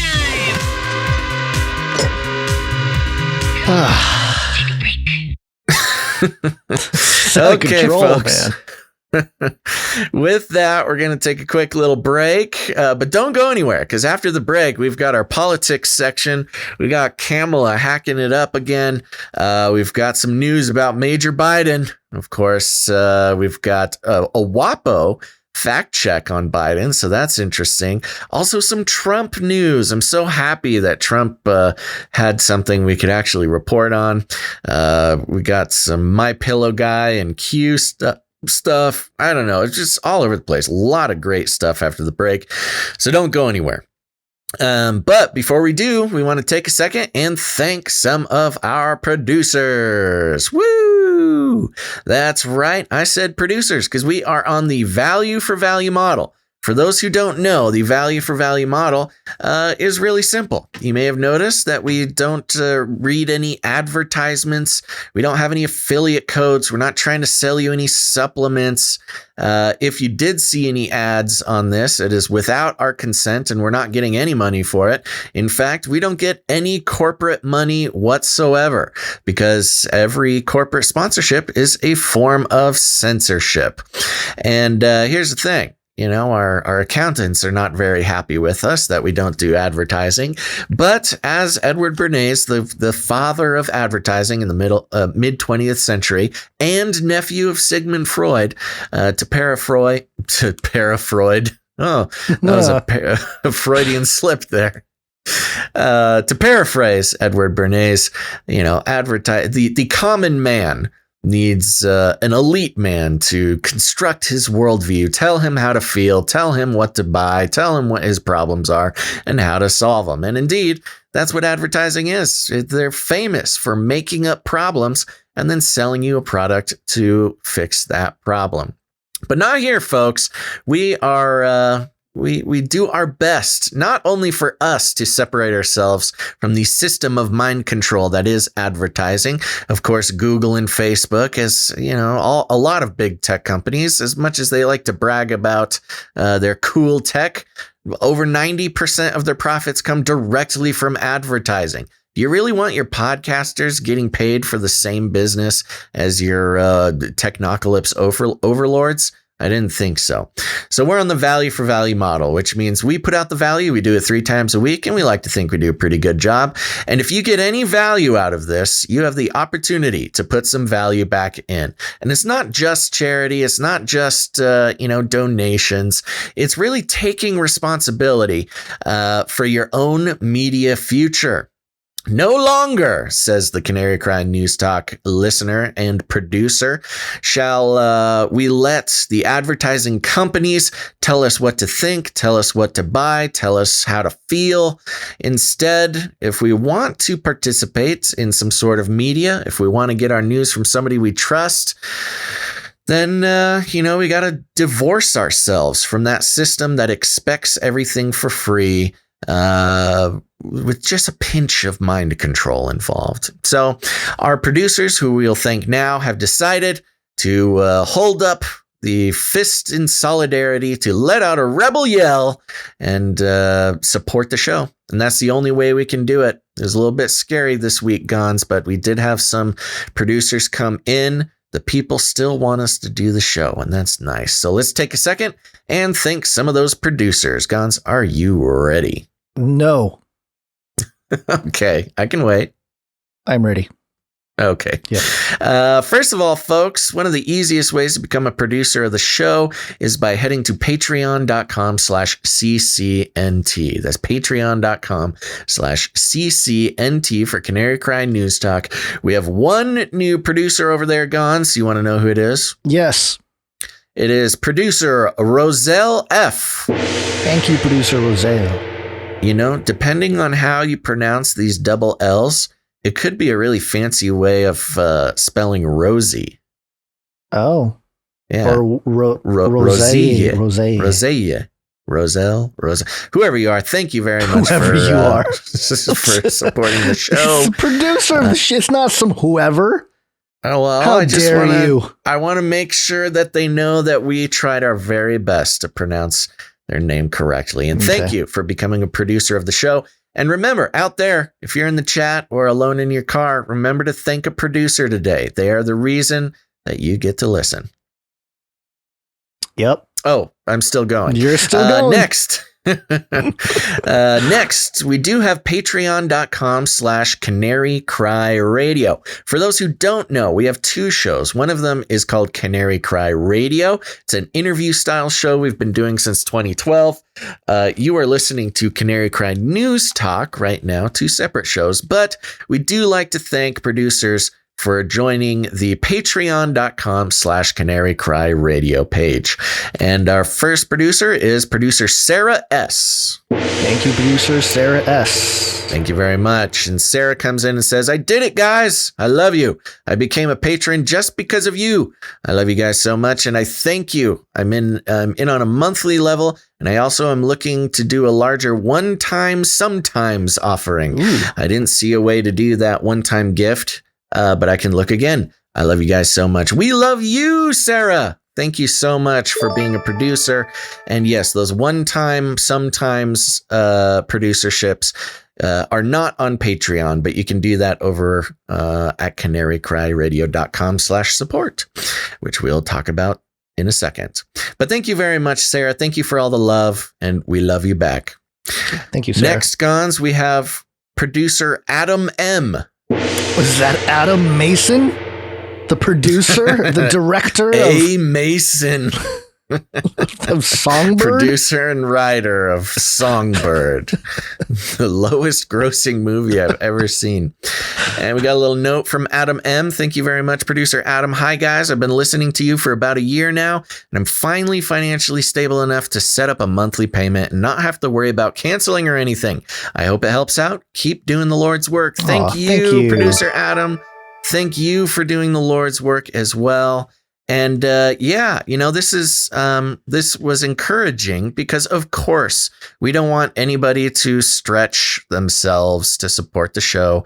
You know, if financially supporting the show is not in the cards, by no means put yourself at risk. But I am happy to hear that Adam, he's in a better place than he was a year ago. That's always nice. Amen. And we've been able to be a voice in his ear while things got better. So thank you very much, producer Adam, for coming in when it worked for you, Yeah.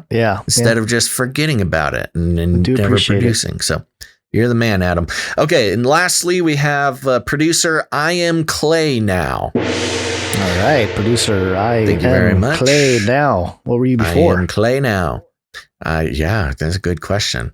And I don't believe we had a note from producer I Am Clay Now, but thank you very much for supporting the show. Very good. Now, here's the thing, folks.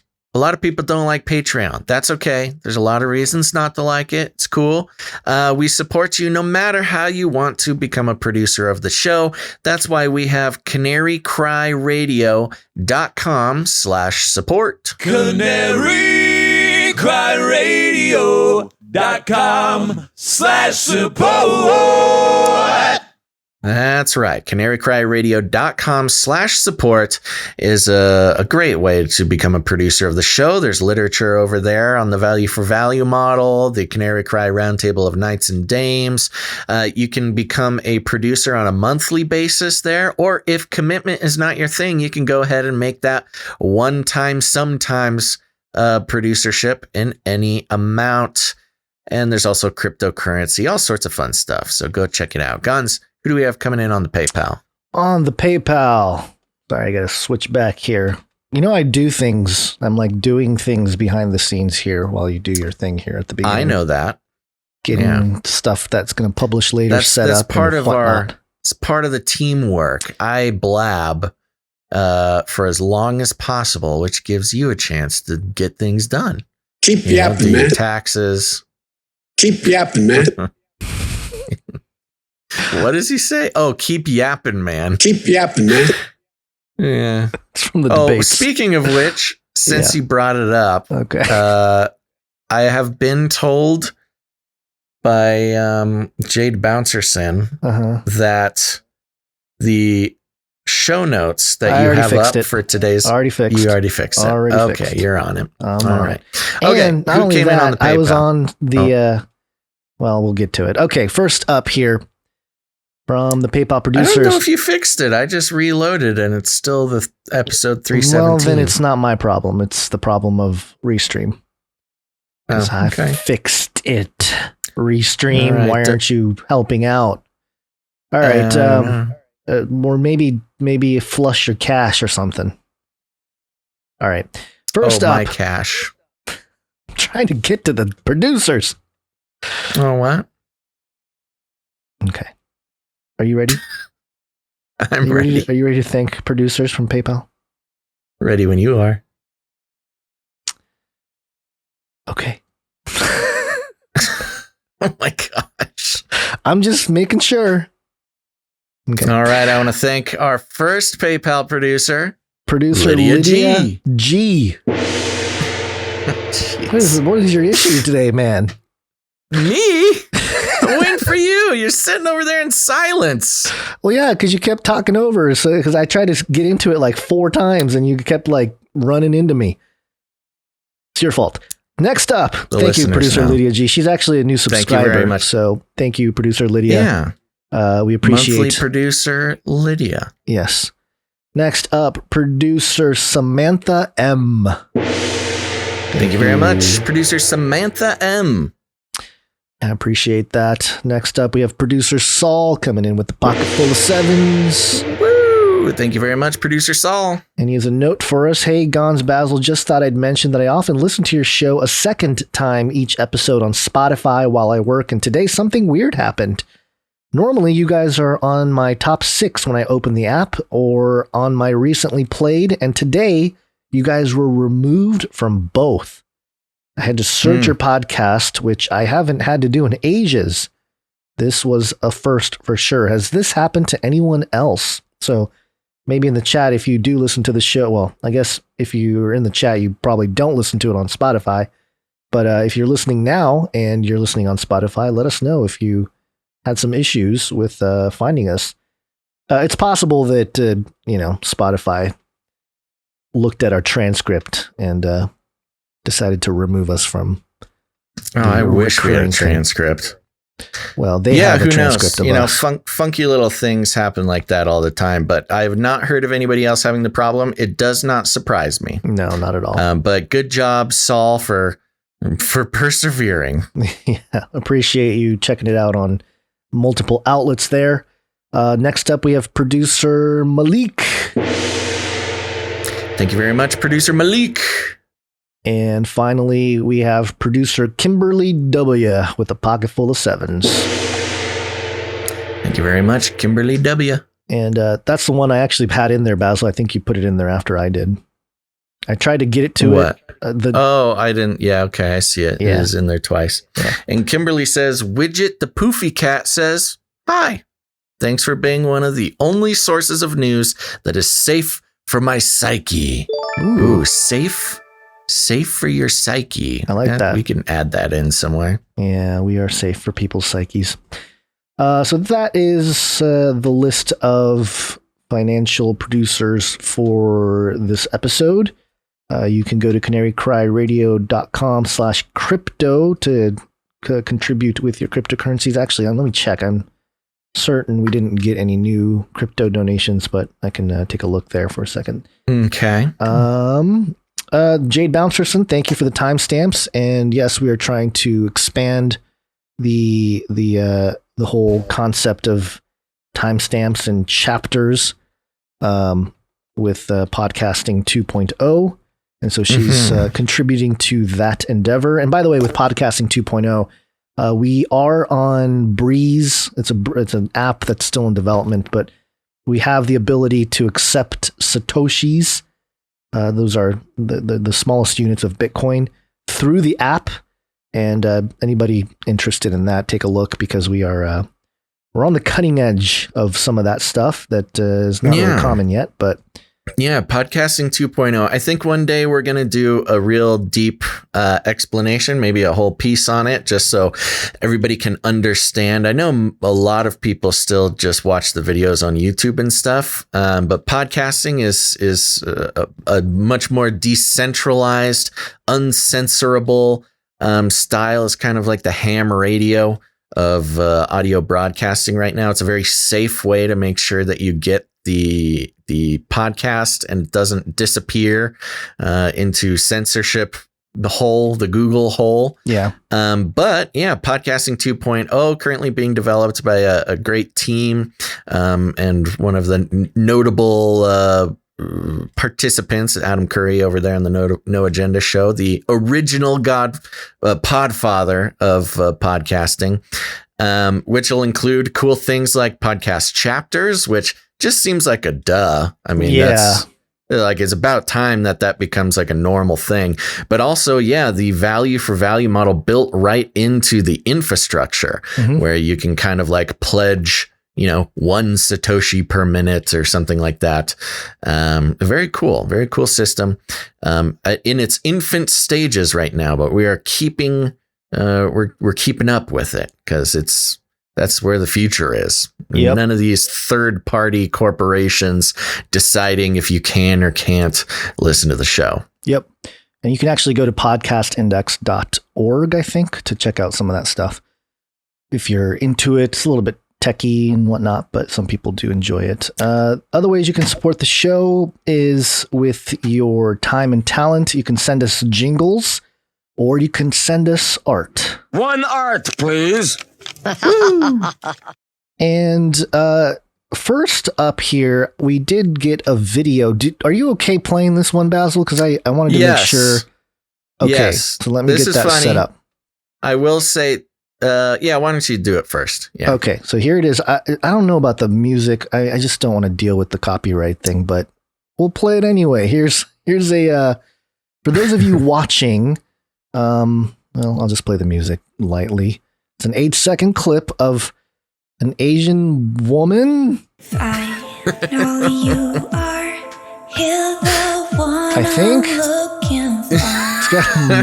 She has a mustache. I don't know what's going on, but so this was the Canary Cry Dutchman, was it not? This was producer Lloyd. Yes, producer Lloyd. Okay, producer Lloyd, who made your happy birthday Trump deepfake. Yep, you followed through and heard me talking about. We were talking about the social media 50-year-old man who deep faked himself into being an attractive young woman.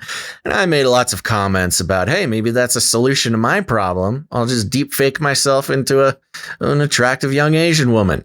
And thank you to producer Lloyd for following through. This is hilarious. And I will say, before anybody gets too excited, producer Lloyd did comment, there's no pictures of Basil on the internet, so it was really hard to make a deep fake of him. But, I think it's the spirit of the thing comes across. I kind of was looking at it. Don't get too excited. I don't think it looks too much like me. I think there's the features, categorically, the features are similar.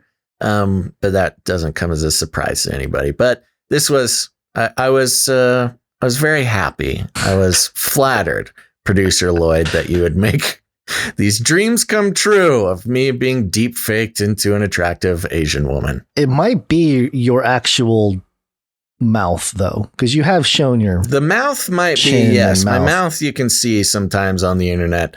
I don't think a picture exists of my actual eyeballs, but this was a really good shot. Took a good swing at it, Lloyd, and it's the thought that counts, and I appreciate it very much. Yes. So this is the kind of thing that I don't think any other show. It's hilarious to watch. I love hysterical. having it on loop. I would be very curious what other podcast gets deep fakes of the hosts in as pieces of art. I mean, we've got to be on the bleeding edge of that. I don't think there's any other podcast getting that much. Well, maybe, I don't know, some of the bigger ones get that kind of attention. But who knows? Who knows? Not independent there we ones. go. The King's Kid. Yes, producer Lloyd is over in Twitch today. Okay. Yeah, thank you very much. Perfect. Thank you, producer Lloyd.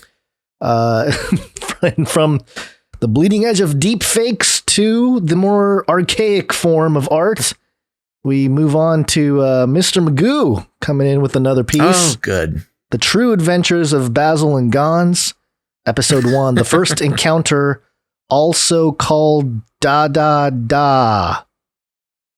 Okay. And Da Da Da. Do you want to read through? So this is regarding our origin story, Yes. our Marvel Cinematic Universe origin story, where we were working in the same room in the tech department of a mega church in Southern California. But it says here, The True Adventures of Basil and Gons, episode 1, the first encounter, also called Da Da Da. And there's you and I working at desks facing each other here at work, the sign says. And I think that's you leaning over saying, do you like canaries? Hi, I'm Gons. I like swimming. And Basil with googly eyes, in real life googly eyes and a little man bun. Why, yes, Basil is the name. Rapping news is my game. And the rest was history. Very, very good summary, Mr. Magoo. That's almost exactly how it happened. We should just put this on the about page. Just if anybody asks how it got started, just there you go. In one piece of art. Thank you, Mr. Thank you Magoo. very much, Mr. Magoo. Always a pleasure. Yes. Next up, we have one from the Hungry Hungarian. Oh, good. With his blue sketches, his famous blue sketches. Blue pen. Yep. And the sketch of, I think his other thing is Mr. Jab, but we call him the Hungry Hungarian. Oh, okay. So this was very fun. He's got a great pen style. This kind of reminded me of, never mind. I'm not that much of an art connoisseur, so I don't even want to mentioning names of people that we don't know. Yeah, names of artists that I barely know anything about. But this is the picture of a man sitting in a chair facing an easel with a painting palette there on the ground.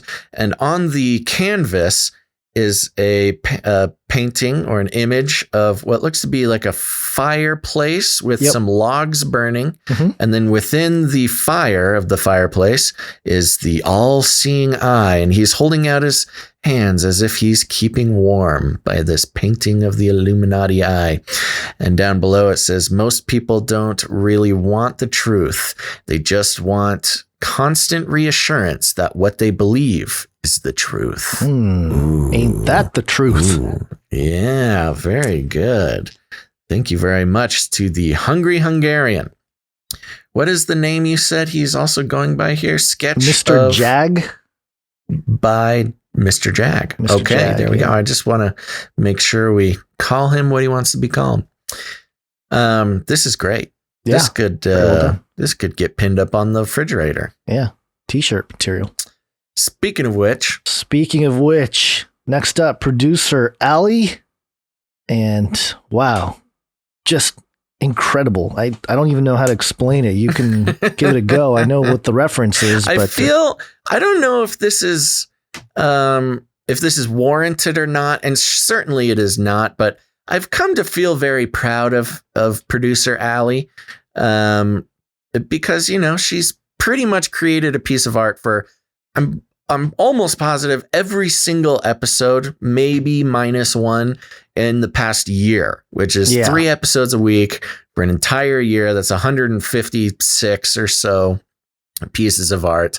And I mean, she was great to begin with. And I know we say it every show, but, I feel proud, like a proud, not like a dad, maybe not even like an uncle, but like a proud, maybe not even like a teacher.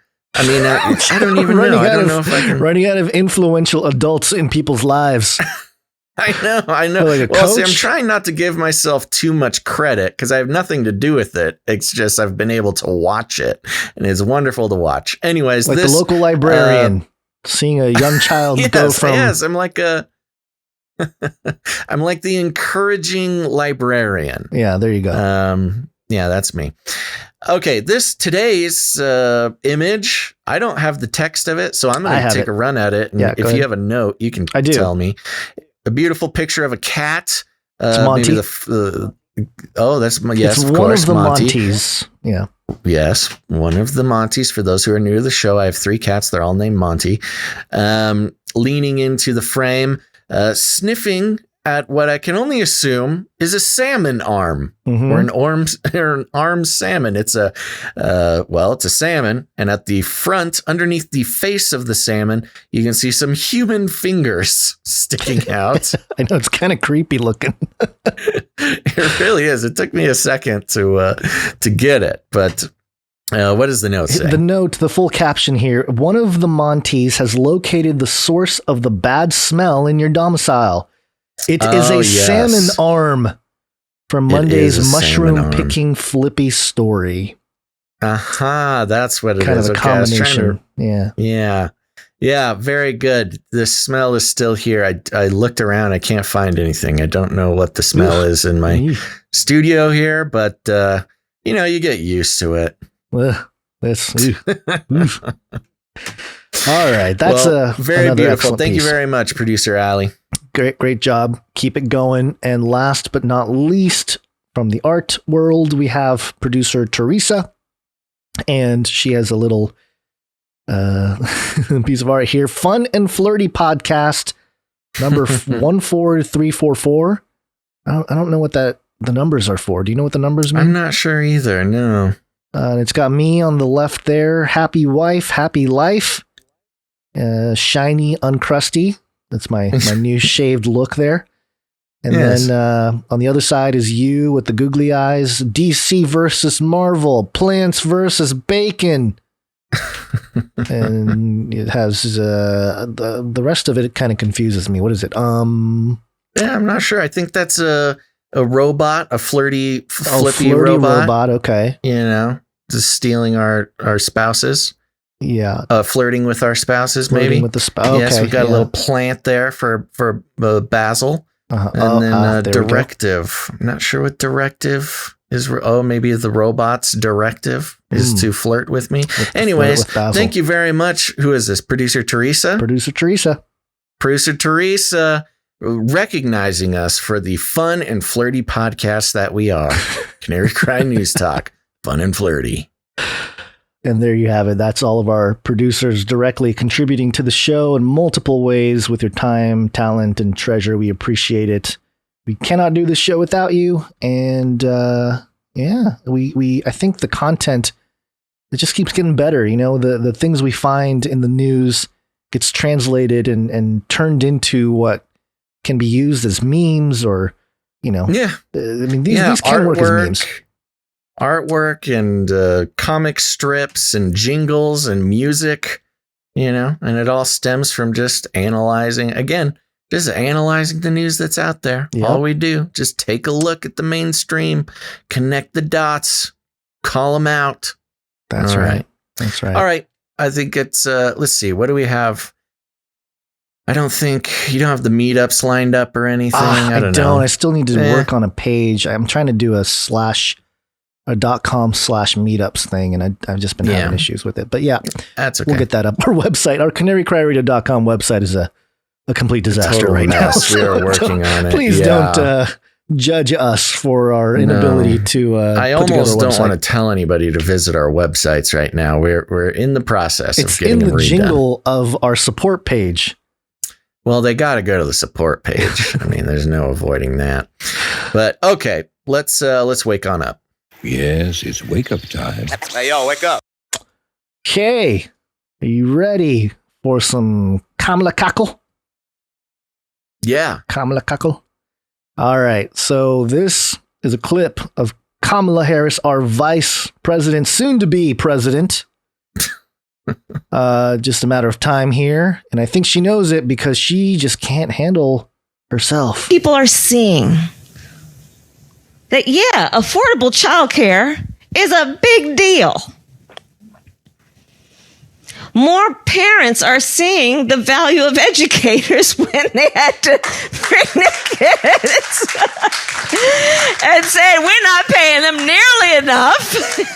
Wow. Oh, yeah. What? It's like somebody's like tickling her feet with. Yeah, I was going to say, it sounds like she's being tickled. She's trying to fight through. It's like she doesn't know what to say, so she laughs. The value of educators when they had to bring their kids. That's not coherent. And she doesn't say anything. No, that's what I'm saying. She doesn't know what she's saying. She loses her thoughts. So instead of Joe going, she does the laugh. Yeah, it's like a vocal cover up for having a blank or something like that. This is a problem with her, and it's been a problem for a long time. These fits of laughter that she kind of breaks into at really awkward times. I mean, one of the more recent notable ones was, she was asked if she's going to visit the border, all the kids in pods, and go see the crisis, the humanitarian crisis at the border. And she just starts laughing. Yeah. It's like, what in the world? And it is, I think it's this nervous laughter where, when she doesn't know what to say or she's running out of, script or something, she just starts laughing. And it's almost like she's trying to cue everybody else to start clapping or something. There's something. Yeah. It's like, I'm laughing. So let's move on, or laughing. So don't worry about what I'm saying. Something like that. And it's going to catch up to her sooner or later. It's just, ow, frick. Ow. Sorry. This cat just clawed me so hard. Ow. Time stamping that is going at the top of the show for the RSS feed. Just you screaming in pain. I thought you were like trying to do so much blood. I thought, oh no. Oh my god. Do you need a break? I think Monty just loves Kamala so much. She was activated. Ow, that was like in there. There's so much blood. I love that line. There's so much blood. Hold on, I'm going to try to time this. Are you okay? Are you literally bleeding? I'm okay. I'll survive. Okay. Let me try this. I have a little clip from the old Batman where the Riddler and the Joker laugh together.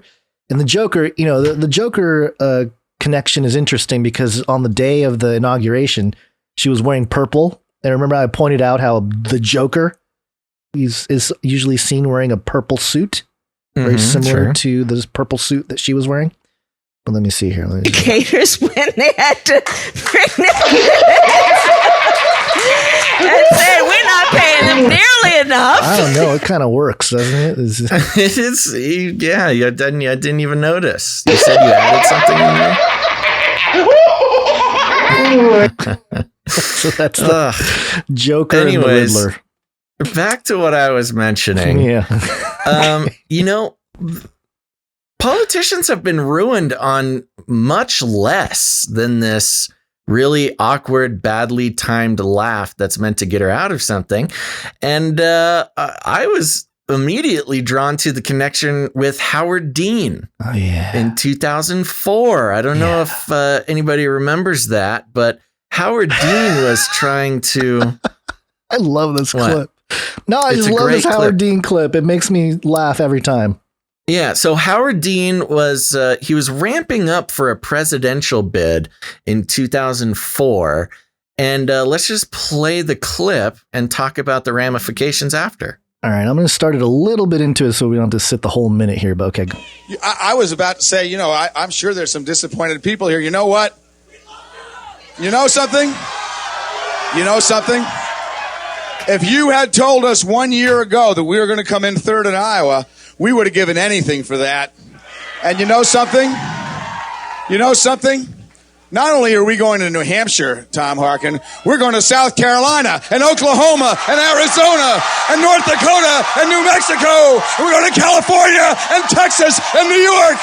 And we're going to South Dakota and Oregon and Washington and Michigan. And then we're going to Washington, D.C. to take back the White House.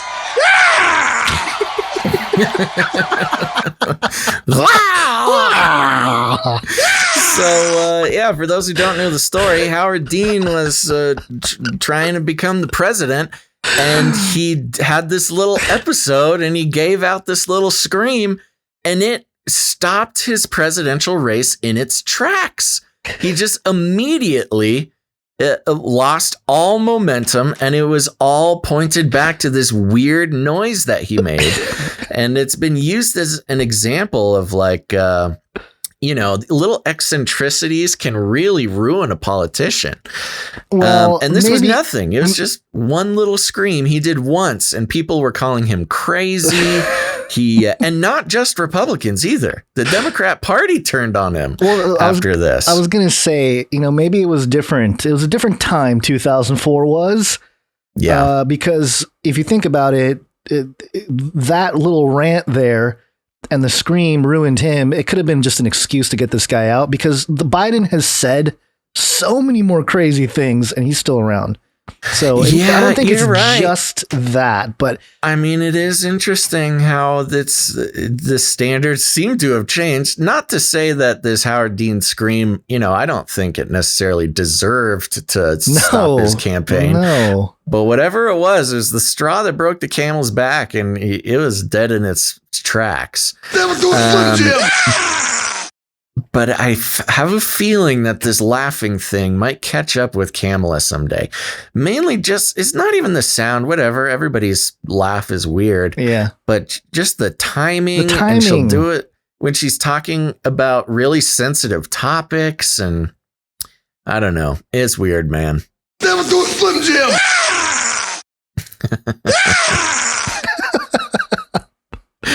That's a great little ISO. Fantastic ISO. It's just, and it's made for moments like this. Well, it may have been made for a moment like this. This is a story coming from CNN.com. The headline: Biden's dog Major involved in another biting incident. Yeah, this dog, man. Now, I wanted to bring the CNN article because it's way more fun to dissect CNN articles than almost any other article. So let's get into it. The Biden's dog Major has been involved in another biting incident that required medical attention. 2 people with knowledge of the incident tell CNN. Okay, just right off the bat, Biden's dog has been involved in another biting incident. The dog bit someone. That's what happened. But this is CNN. So, by the way, it's just to let you know, that video, there's normally websites have like a video at the top, like news websites, especially. They have the video at the top and then they have the article underneath. The video has nothing to do with this incident. It has to do with Major Biden coming into the White House. It's it's like the same story they ran however many months ago. Puff piece. Yeah, it's a puff piece about the first dog since whatever to be in the White House. So they're trying to soften the blow from the get-go, but go ahead. Oh, totally. The Biden's dog Major has been involved in another biting incident that required medical attention.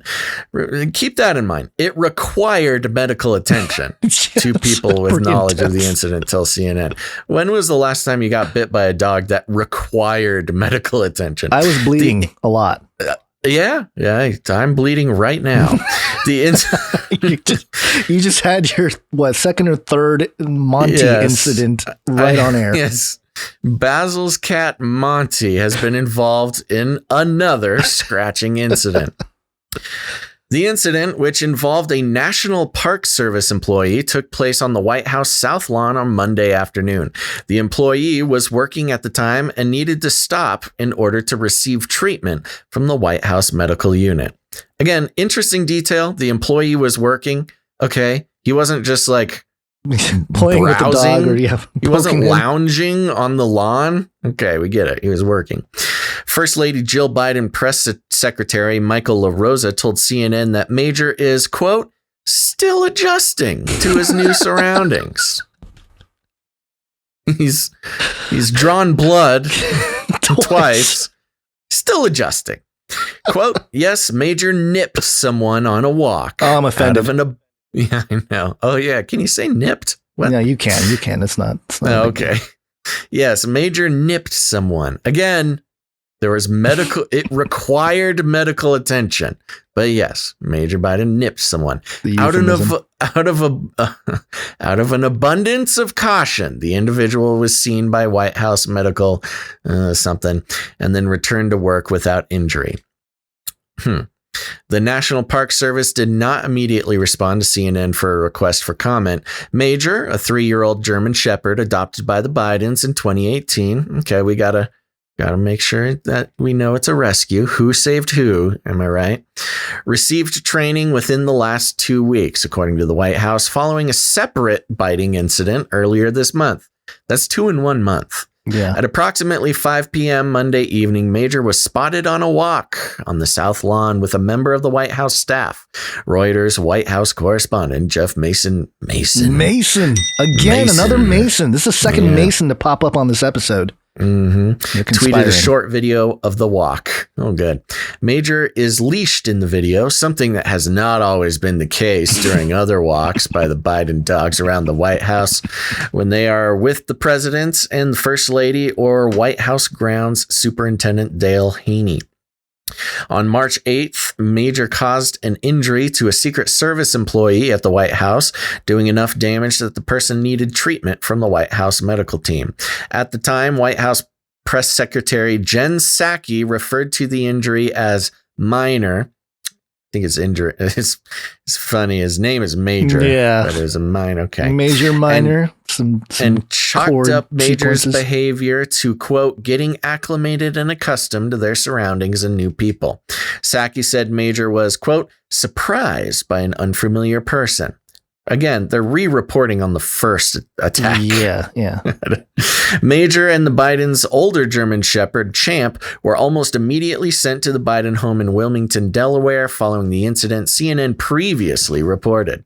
Psaki said that was a planned trip as the First Lady Jill Biden was headed out of town. President Joe Biden said in an interview with ABC News earlier this month that Major was receiving training. Quote, you turn a corner and there's 2 people you don't know at all. And Major moves to protect, said Biden. But he's a sweet dog. 85% of the people there love him. All he does is lick them and wag his tail. But I realize some people, understandably, are afraid of the dogs to begin with. 85% of the people in the White House love the dogs. That's such a weird number. I don't know if that number seems too low or seems too high or just too specific. It's just very strange. Like, obviously, he obviously hasn't done the math. I mean, that would be insane. If one day there's like an office poll going around while they're calculating exactly how many people love Major Biden. But it's just very strange. 85% of the people there love him. You can tell the kind of confidence that Biden has in this. Because if you're trying to say like, oh, everybody loves him. Some people are afraid of dogs, understandably, but everybody loves the dogs. You would say like, 99% of people love them. You know, if you're using it sort of euphemistically or metaphorically or whatever, you know, maybe you'd say 90% of people love them. Some people are scared of dogs. But to say 85%, it just seems like way too specific for me. And it gives the impression that like a lot more people don't like this dog than there should be.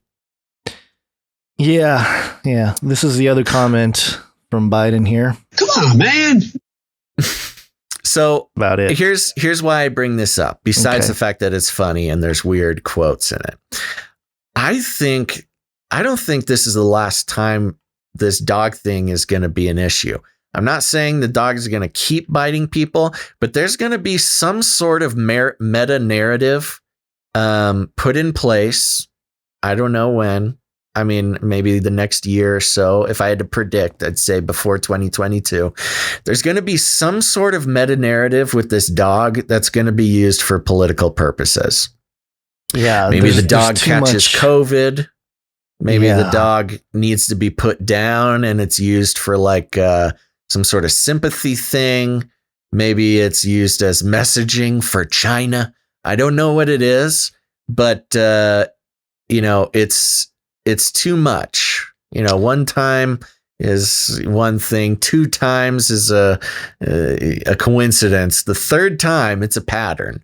And there's some sort of reason why this dog is holding such prominent space in mainstream news. Something is going to happen with this dog, and it's going to be of some sort of relevance other than a puff piece about a dog. Because this is the 3rd time. This is the 3rd time that this dog has been in the news. Well, that's what I was going to say. The pattern has been established.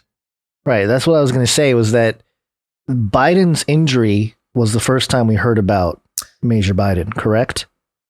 That he was chasing after him out of the shower and he got hurt. Well, first one that no, you're right, because that means 4. The first one that got me, that perked my ears up about this, was the puff piece about who pours the kibble.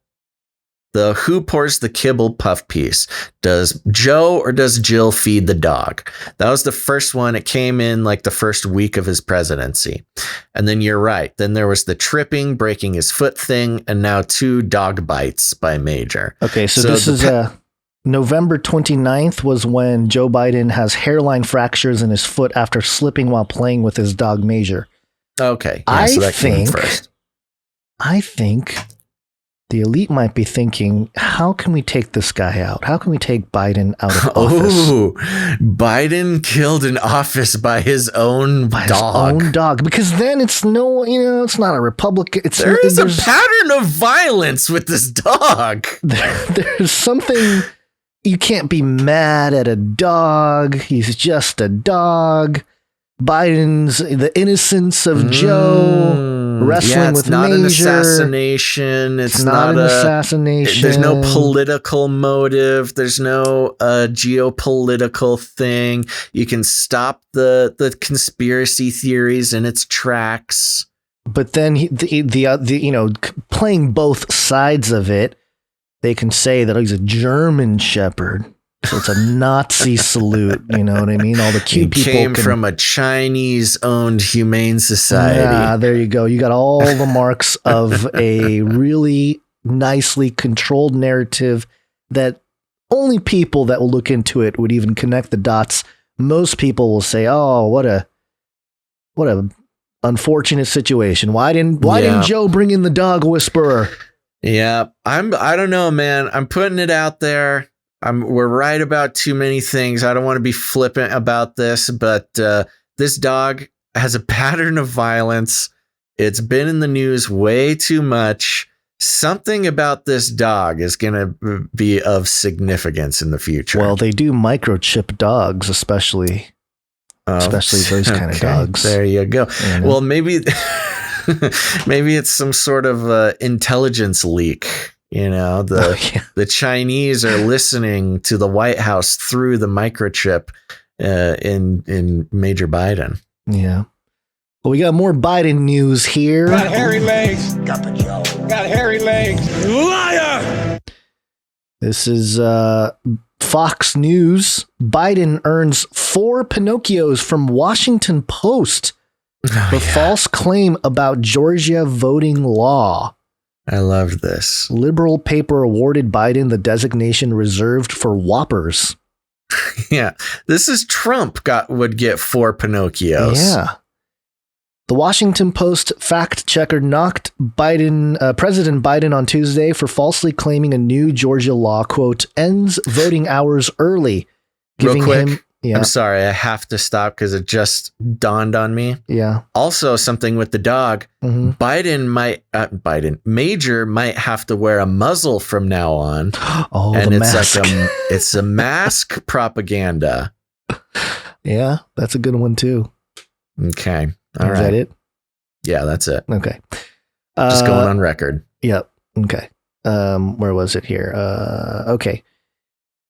Let's see. The Washington Post fact checker knocked President Biden on Tuesday for falsely claiming a new Georgia law, quote, ends voting hours early, giving him its harshest rating of 4 Pinocchios for spreading the misinformation. Biden repeatedly claimed last week a law signed by Georgia Governor Brian Kemp, Republican, would make it harder for working class people to vote. Quote, what I'm worried about is how un-American this whole initiative is. It's sick. It's sick. Remember how he yelled into the microphone? Yeah. I can't. Oh, let me catch my breath. Deciding that you're going to end voting at 5 o'clock when working people are just getting off work. Biden doubled down the following day in a written statement, quote, among the outrageous parts of this new state law, it ends voting hours early so people can't cast their votes after their shift is over. Washington Post fact checker Glenn Kessler wrote Biden's claim couldn't be substantiated. Quote, one can understand a flub in a news conference, but then the same claim popped up in an official presidential statement.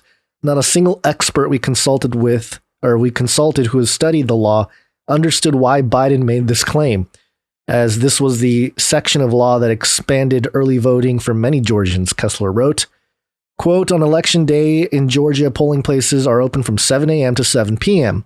And if you're in line by 7 p.m., you're allowed to cast your ballot.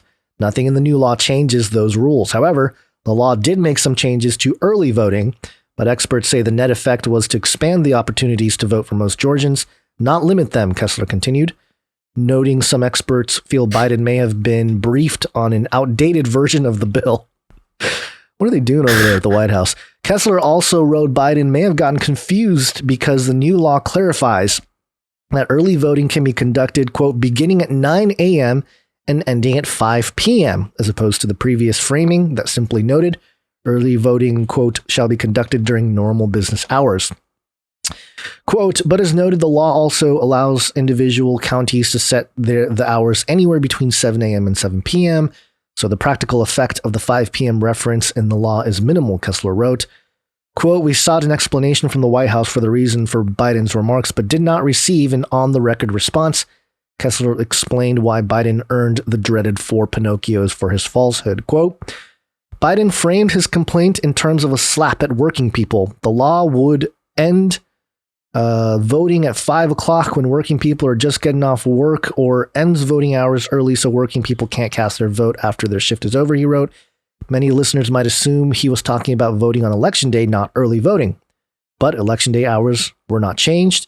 An additional mandatory day of early voting on Saturday was added, and 2 days of early voting on Sunday were codified as an option for counties. Quote, somehow Biden managed to turn that expansion into a restriction aimed at working people, calling it, quote, among the outrageous parts of the law.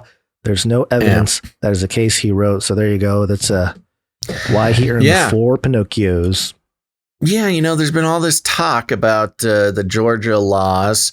And during his press conference, his big press conference, he spent so much time about calling how it's so sick. It's sick. Getting very angry about these Georgia laws. And thanks to Washington Post fact checkers, liar, pants on fire, Biden. Big, huge lie. What I'm worried about is how... Should we play that clip? I have it here. Sure, if you got it, might as well. Deciding in some states that you cannot bring water to people standing in line, waiting to vote.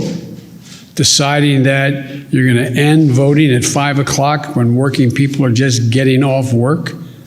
Deciding that there will be no absentee ballots under the most rigid circumstances. Liar! It's all designed, and I'm going to spend my time doing 3 things. 1, trying to figure out how to pass the legislation passed by the House.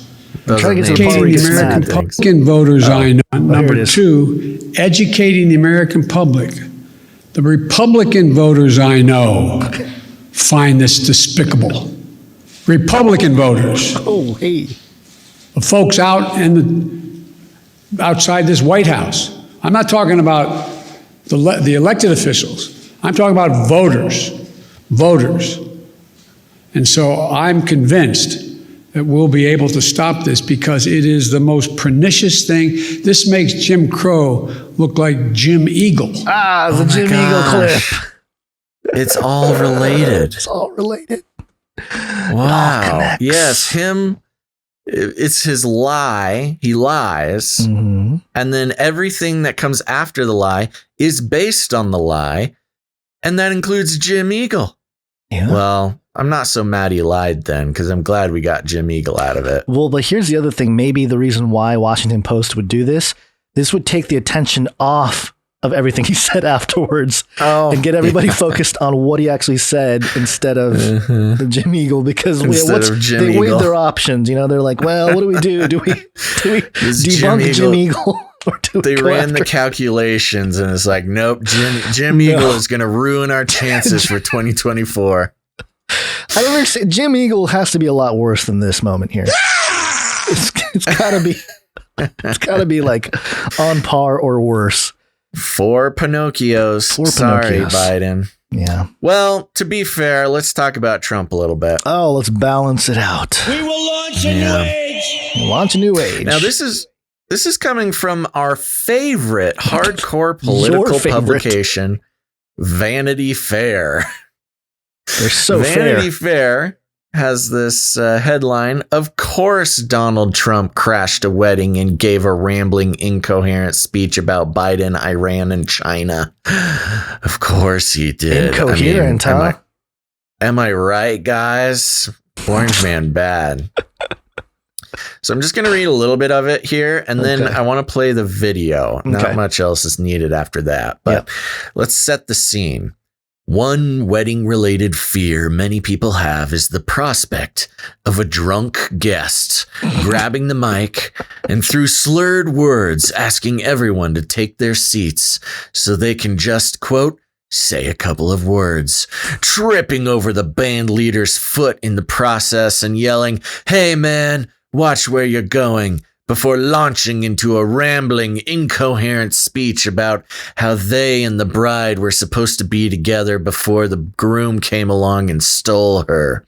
Presumably fewer. So there's just an imaginary, a fun little work of fiction to open up this article.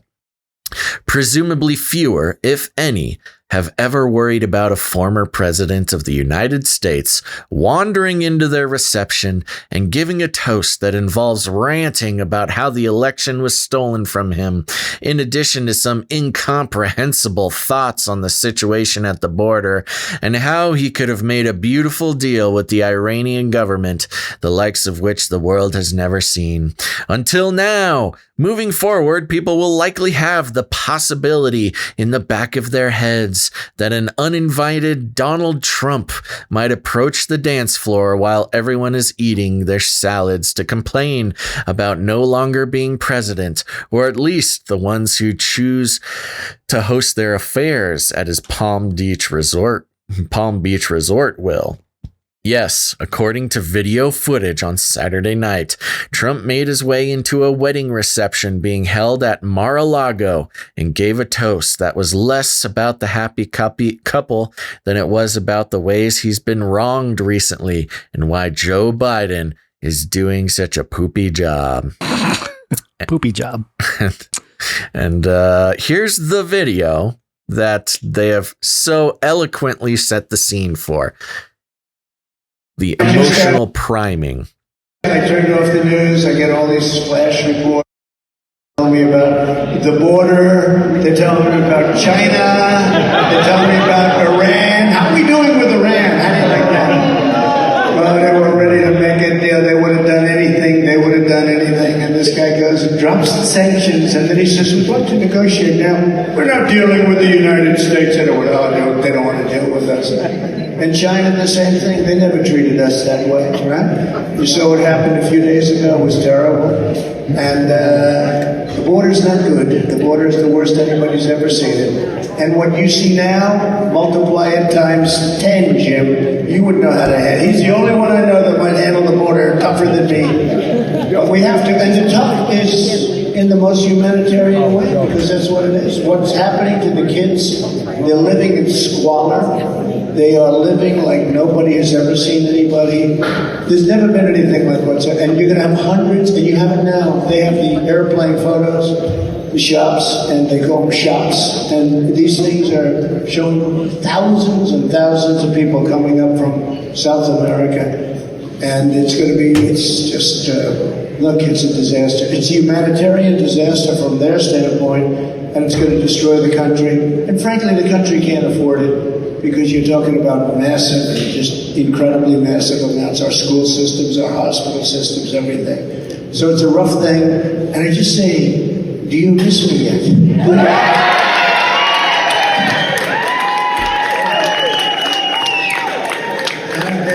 Saying we did get 75 million votes. Nobody's ever gotten that. They said, get 66 million votes, sir, and the election's over. Well, I got 75 million, and they said, but you saw what happened. 10:30 in the evening, all of a sudden they said, that's a strange thing. Why are they closing up certain places, right? A lot of things happening right now. I just wanted to say it's an honor to be here. It's an honor to have you at Mar-a-Lago. You are a great and beautiful couple. And for many, many years, special.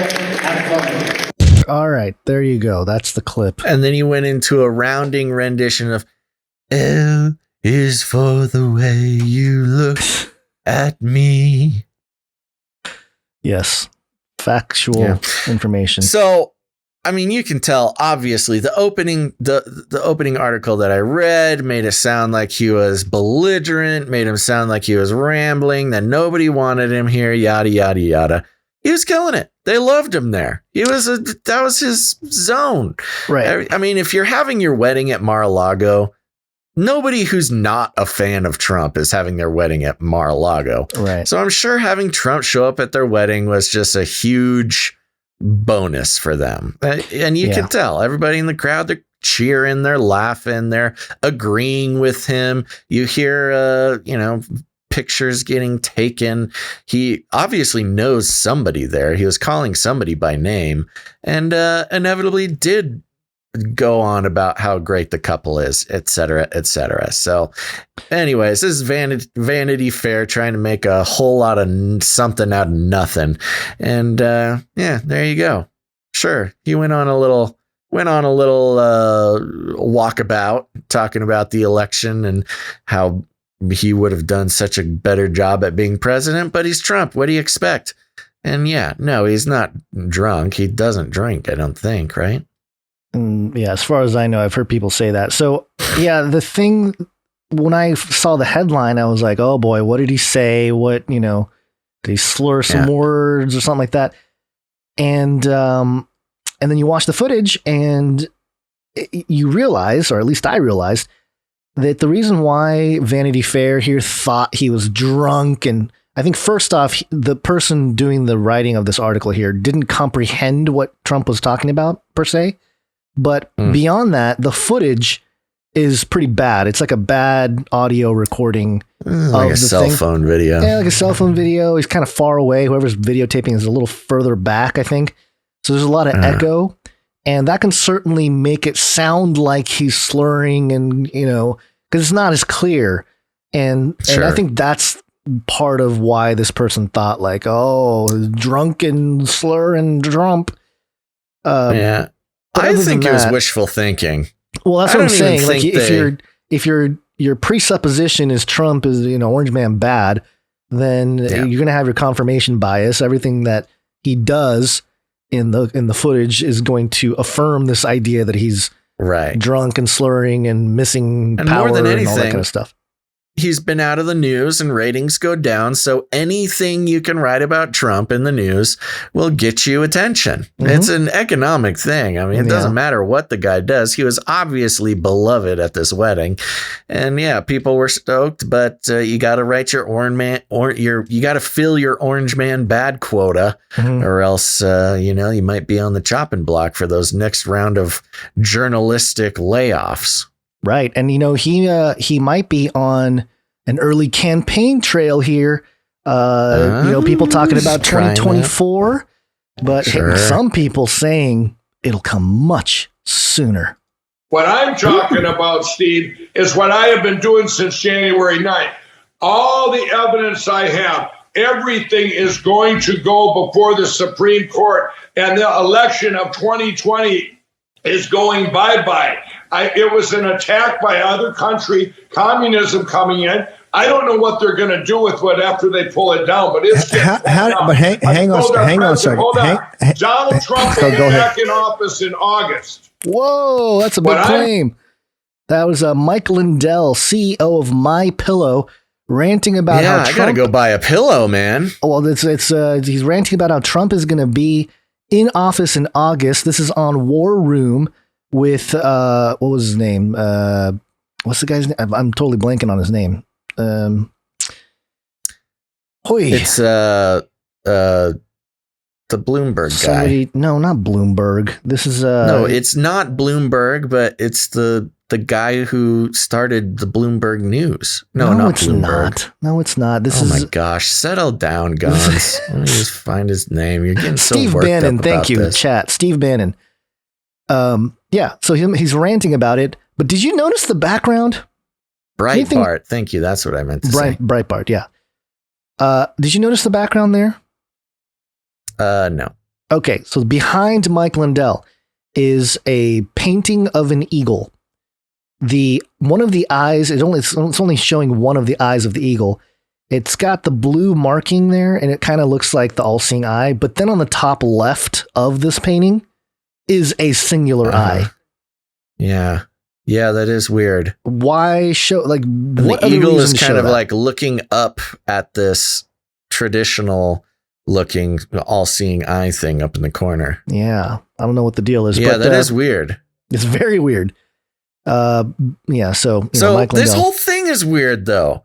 So again, I mean, Mike Lindell, he was sort of peripherally considered like a Q influencer, I would say. I don't think he ever explicitly talked about Q, but he was right there neck and neck with Linwood and the lady. It became it's the people that have been labeled Q by the mainstream.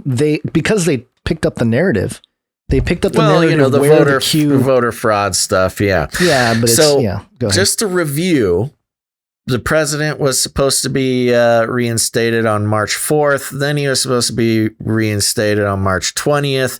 Yada, yada, yada. We don't need to get into all that. But now Mike Lindell, the pillow guy, is saying that Trump is going to be back in office in August. And this is exhausting me. It's exhausting me. And you know what I think is the big point of this? I think he sells a lot of pillows. He's selling a lot of pillows. I think whenever he comes out and he picks up becomes the crusader for Trump, I think he sees a big bump in pillow sales. I know for a fact people bought a bunch of pillows of his strictly because of his defense of Trump and, connection with trying to expose the voter fraud stuff. Now, to be clear, everybody knows where we stand on the shady things going on during the election. But I'm kind of tired of this. I'm kind of tired of this guy. I think he's selling pillows. I think this is an economic move for him. He's got a lot of fans, strictly the folks who would be watching the War Room. And if it is true that the Supreme Court was going to use whatever power that they have to put Trump back in office, which I don't think is possible. I mean, I'm no Supreme Court scholar, but I don't think if Mike Lindell proves that there was voter fraud. Yeah, I don't think if he wins some sort of case in the Supreme Court, I don't think that they can go ahead and put Trump back in office. I don't think that's possible. But if it is, again, I'm no constitutional scholar, but if it is possible, can he just do it and then show us? Does there have to be this roiling up, this hopium again, peeking its head up to try to keep people on the line for Trump coming back in office? I just don't see what's who benefits from this? He does, because he inevitably sells more pillows, but who else benefits from being kept on the hook and kept doped up on the opium until August? When, look, I'm just saying, if we're going by the previous pattern of these types of predictions, probably Trump will not be president in August. That's my wild prediction. But I just don't get it, man. Why this? Why so much? Well, first off, it's your point about why doesn't he just do it? If there's any credibility to what he's saying here, why would the CEO of MyPillow guy or the MyPillow guy be the one to? Because he's a patriot. He's sorry. A patriot. I'm sorry. I must not be patriotic enough to understand. But the other thing, right? Well, yeah. To your point, I think the reason why he's the face of this is because he's popular. Yeah. You know, it's like putting out PR for the court case, which is this weird new phenomenon specifically around this thing where you have celebrities of a court case like Lynn Wood or who's the woman who got sued by Dominion? Oh no, I'm forgetting the name. Somebody in the chat. I can't believe I forgot her name. She was like such a archetypal figure in America for a while there, and I can't even remember her name. That's crazy. We go through so many news things. Our brain doesn't always pick up on it. It's the celebritization of people talking about how they're going to bring a court case. Sidney Powell. Sidney Powell. Yeah. Yeah, I don't know. So I'm sorry to interrupt. Keep going. Your point about him trying to sell pillows, his pillows must be fantastic to be able to sleep at night, knowing that he is swindling the public with this nonsense that he's peddling out there. Nice one. Yeah. And again, I don't know if it's a swindle or not. I mean, I couldn't know. That's the whole point. There would be no way for me to know if what he's saying is true, if he really has, this all wrapped up in the way he wants us to think he does. There would be no way for me to know. But there's been a pattern of this with him and others like him for the past 6 months or more, where, a lot of talk and not a lot of result, except for he's selling more pillows. Sell more pillows. Yeah. All right. Well, there's one more story. More about that. Did we even play the politic jingle? I don't remember if we did. I don't know either. Play it now. It's Latin for many. Tick. Now suck your blood. Politics. A new world order. A new world order. New world order. Welcome to Chinese Show! Well, the New World Order is supposed to be just a crazy fringe conspiracy theory, but not so, according to the New York Times. An alliance of autocracies? ? China wants to lead a new world order. Oh. New York Times, folks. This is not raw story. Yeah, it's the Gray Lady, the most magical newspaper in the world. Let's see what it says here. President Biden wants to forge an, quote, alliance of democracies. China wants to make clear that it has alliances of its own. Only days after a rancorous encounter with American officials in Alaska, China's foreign minister joined his Russian counterpart last week to denounce Western meddling and sanctions. He then headed to the Middle East to visit traditional American allies, including Saudi Arabia and Turkey, as well as Iran, where he signed a sweeping investment agreement on Saturday. China's leader Xi Jinping reached out to Colombia one day and pledged support for North Korea on another. Although officials denied the timing was intentional, the message clearly was. China hopes to position itself as the main challenger to international order, led by the United States, that is generally guided by principles of democracy, respect for human rights, and adherence to rule of law. Has America upheld those things well? It's a matter of degrees. Okay. Such a system, quote, does not represent the will of the international community, China's Foreign Minister Wang Yi told Russia's Sergei V. Lavrov when they met at the southern Chinese city of Guilin. In a joint statement, they accused the United States of bullying and interference interference and urged it to, quote, reflect on the damages it has done to global peace and development in recent years. The threat of a United States-led coalition challenging China's authoritarian policies has only bolstered Beijing's ambition to be a global leader of nations that oppose Washington and its allies. It shows an increasingly confident and unapologetic China, one that not only refutes American criticism of its internal affairs, but that presents its own values as a model for others. Quote, they're actually trying to build an argument like, we're the more responsible power. We're not the spoilers or an axis of evil. John Delury, a professor of Chinese studies at Yonsei University in Seoul, said of China's strategy. As a result, the world is increasingly dividing into distinct, if not purely ideological camps, with both China and the United States hoping to lure supporters. Mr. Biden made that clear in his first presidential news conference on Thursday, presenting a foreign policy based on geopolitical competition between models of governance. He compared Mr. Xi to the Russian President Vladimir Putin, quote, who thinks that autocracy is the wave of the future and democracy can't function in, quote, an ever complex world.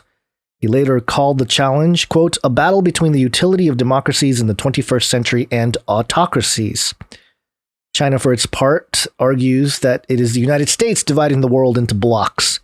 Mr. Xi set the tone shortly after Mr. Biden's inauguration, telling this year's World Economic Forum in Davos, Switzerland, that multilateralism should be based on consensus among many countries, not a view advanced by one or few.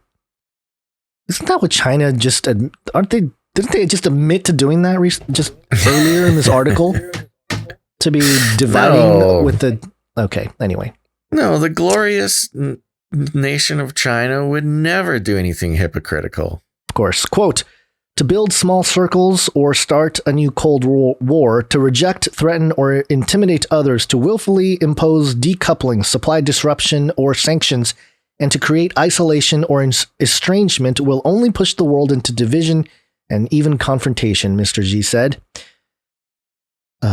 Takes one to know one. In pushing back on criticism on its policies in recent days, China has championed the primacy of international organizations like the United Nations, where Beijing's clout has grown. Mr. Wang noted that more than 80 countries at the United Nations Human Rights Council had expressed support for China's actions in Xinjiang, the far western region where the authorities have detained and interned Uyghur Muslims in a campaign the United States declares a genocide. Wow, 80 countries at the UN Human Rights Council had expressed support for China's actions? What? That's insane. What kind of Epstein sting op honeypot operation are they running on these countries? Well, it happens to be that those same 80 countries are in debt to China as their economies collapsed and China swooped in and offered them loans that they could never pay back. Yeah, let me skip a couple paragraphs. It's the Chinese financial model of imperialism. Right. It says here, China's most striking alignment is with Russia, where Mr. Putin has long complained, about American hegemony and its abuse, in his view, of the global financial system as an instrument of foreign policy. Just in the spirit of fairness, that situation I described, America's done it too. Oh, America's most egregious. I think we invented it. Yeah, but, I think we're. But China has done a great job of getting support in the United Nations using the same. It's strategy. Very easy as Americans for you and I to not just fall into kind of this American exceptionalism, but forget that America has been. Remember that num num num clip about meddling with foreign elections. Yeah, we right, don't do that exactly. now. We don't still do that now. It was the question, and the guy was like, "Well, no." Yes, we actively interfere in foreign elections. Yeah, that's our thing. So for us to be outraged, so much so that a man who was paid to lie about it couldn't lie about it. Yeah, on national television, on like Fox with what's her name. So this goes on here and talks about China and more of China's stuff. But I think coming at this, we're Jesus followers. We don't necessarily ascribe to a particular denomination. We don't, push out that kind of thing. But this general thing about, number one, that there's nothing new under the sun, and that, there's none righteous, not one, except Jesus. Those types of concepts really come to light or are affirmed by stuff like this, because as the United States goes into these different countries, and Putin's little quote about how the United States has used our economic sword to take over other nations and control other nations, 100% true, and right. And so for them to it's just a matter of perspective, from the perspective of Russia and maybe even the perspective of China. They're doing what's right. We're doing what's right, going up against this evil thing called America, the United States, and all the evils they've done.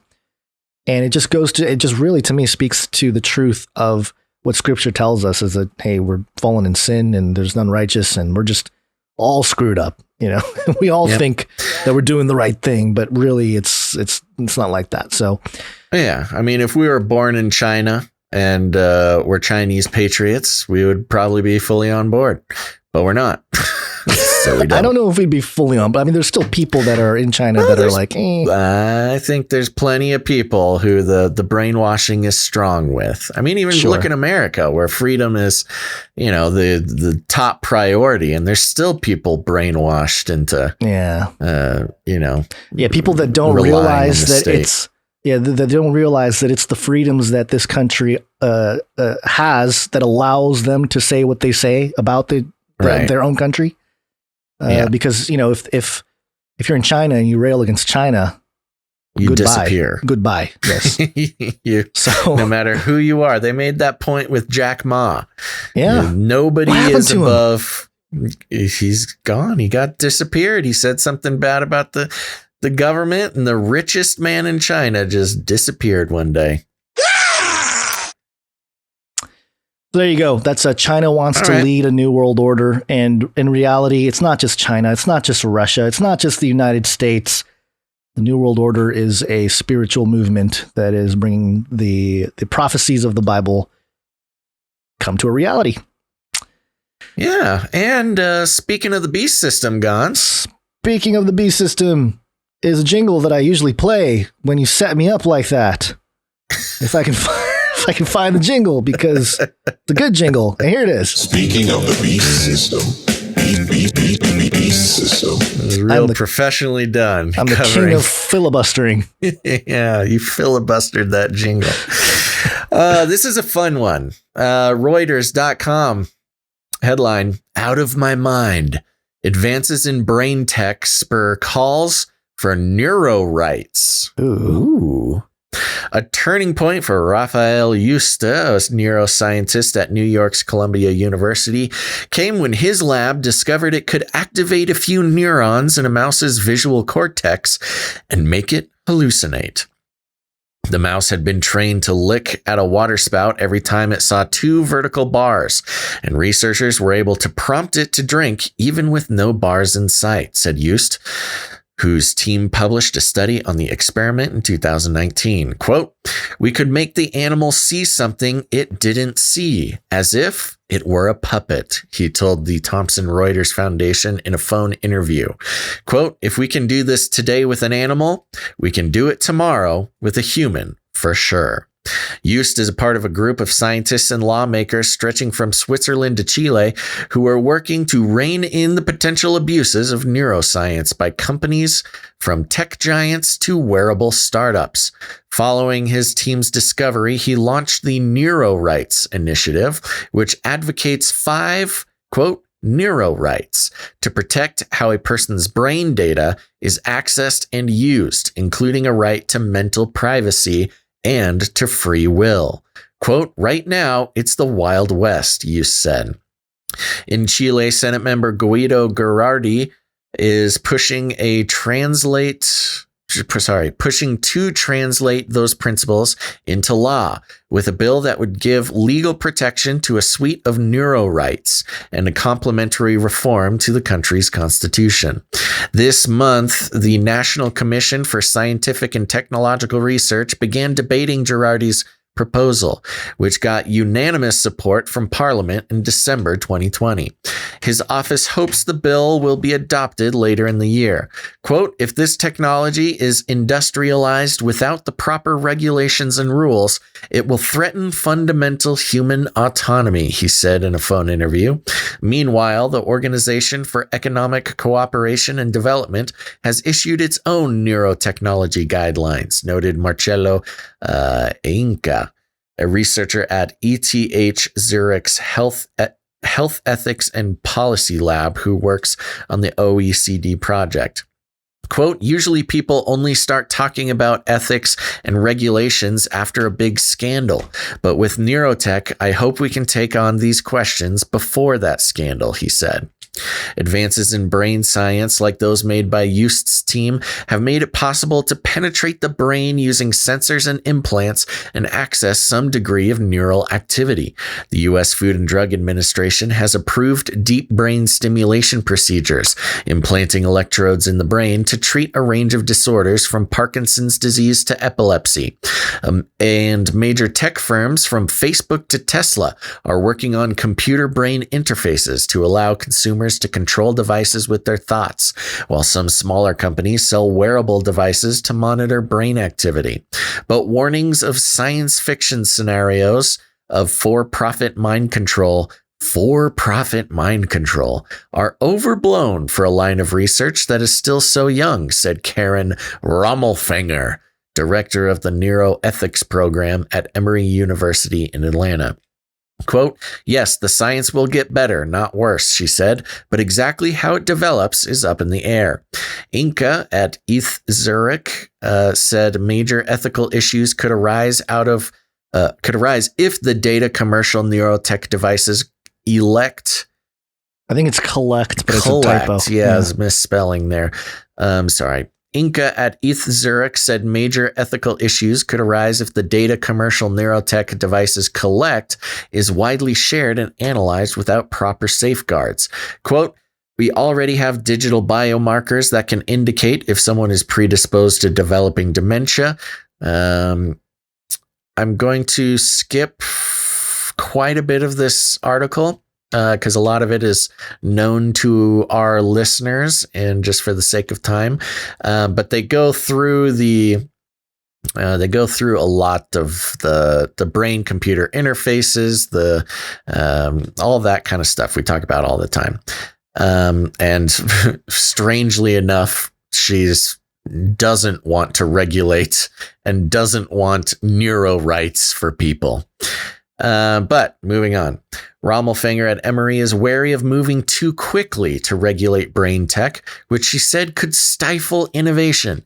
Yes, let's not give people rights to their own brain, because then we couldn't invent the things that would take away those rights. She recommends direct engagement with startups working on commercial devices, encouraging them to develop privacy-conscious and ethically minded products. Gerardi favors strict regulation. Quote, we didn't regulate the big social media and internet platforms in time, and it costs us. We have lost control of all kinds of data, from our location to our romantic interests. It's all up for sale, he said. Quote, my proposal would give the status of your mind data the same as your organs, like your heart, he added. No one can interfere with it. If we allow for all this brain data to be taken, who knows what consequences will be? We'll have algorithms deciding what it means to be happy, Girardi said. Tim Brown, a neuroethics expert at the University of Washington, said the data currently being collected is not powerful enough to do that. No kidding, Tim. It's not about what we're collecting now. Quote, a lot of that brain data is basically noise, he said. But he noted scientists are working on algorithms to decode and analyze the data gleaned from EEG and functional magnetic resonance imaging scans, hoping to build computer models that can interpret an individual's mental state. He predicted the same dynamics present in the social media or search industry, where companies offer a service for free in return for permission to harvest user data, will likely surface in neurotech. That could lead to serious consequences for privacy in the coming years, Brown warned, with companies linking users' social media behavior to their brain images in real time to craft ads or other messages. He also worries about how neurotechnology might exacerbate existing patterns of discrimination and racism. In his research, he has warned of the possibility of, quote, mandatory neurointerventions when institutions like schools or prisons might deploy neurotechnology to assess mental states. Quote, are we going to see a situation where prisoners are asked to put their heads in a box and they are scanned to see if they're eligible for parole based on an algorithmic interpretation of their brain? Brown asked. Quote, what will the impact of that be on black and brown people, who we know are already disproportionately represented in these institutions? Yost says policymakers around the world need to start contemplating these issues now. He has been in touch with members of President Joe Biden's administration and the United Nations about neuro rights and related issues. Quote, it's not about patching the law, he said. These technologies affect the core of what it means to be human. The only way to tackle this is with new human rights. And if a better example of the beast system being grappled with in science is available, I do not know what it is, Gons. What do you think? Yeah, this is the neuro rights. I'm glad that somebody's out there trying to discuss this, but I really do think that the progress is kind of unstoppable. I saw somebody yesterday tweet out, I don't know if you noticed, the one of Elon's rockets blew up again. And somebody pointed out, everything this guy touches blows up, and he wants to put chips in our brains. Just kind of making the connection of like, wait, I don't know if that's smart. And also this idea, towards the end, it talks about people that are in prison and are we going to do neuroanalysis on them and stuff. There's actually a series on Netflix. I'm trying to remember the name of it. I'll try to find it here. But basically the whole movie, or it's not a movie, it's like a short series. It's like 6 or 7 episodes, is about this, it's about some prisoners that basically get, tested on, and, not to give super spoilers, but they're basically in like a virtual setting that they think is real life. And, sorry.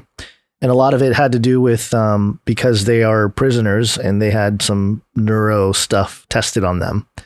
And I'm trying to find it here. I don't remember what it's called. But anyway, I think it's called The Island. Yeah, it's called The Island. Did you watch that? Yeah, okay. Basil? I never watched it, but there's been enough talk about it. I'm pretty aware. Yeah. Or maybe not The Island. I don't know. Anyway, something like that. So, yeah. And again, this sort of thing, hearkening back to the VR story we talked about at the very beginning of the episode, it's just going to be kind of the natural evolution from VR goggles to, hey, I need faster connection, I need quicker, I need to be able to communicate ideas to you faster without words and stuff like that. Let's just connect our brains. It's much faster. Yeah, sure. And so in that realm, business and corporate and all that kind of stuff, this will continue to emerge, and we'll see. I mean, it's troubling that, and we've known about the mouse project of making them hallucinate, but I mean, that's something. I wonder if rich people do that already. You know, if there's some island out there where they will connect stuff into your visual cortex and you can just go on the craziest trip, you know, because they just, you know. Yeah, I mean, I'm sure it is a thing, but you know, the point with this Youst guy is, I mean, the fun part about it, it is kind of like a Hollywood script. Like he's a scientist who's responsible for discovering that you can, I mean, the mind control in its most science fiction-y form is possible right now with animals. And of course, that just means tomorrow we can do it in humans. And he discovers this and goes, oh no, we need to get ahead of this thing. And good on Chile for getting ahead of it and making it a part of their constitution. I have a feeling that it's not going to be very high up on Biden's to-do list to guarantee neuro rights for Americans. I mean, there's a whole list of other rights that I don't think are necessarily at the top of his list of things to protect. So, yeah, you know, I'm glad that there's a movement and it's making its way into mainstream media like this. I think most people, this is still just sort of such a fantasy idea where even if they do read it over here on Reuters, that they are going to just think it's so imaginary and not a big deal and not pay attention to it.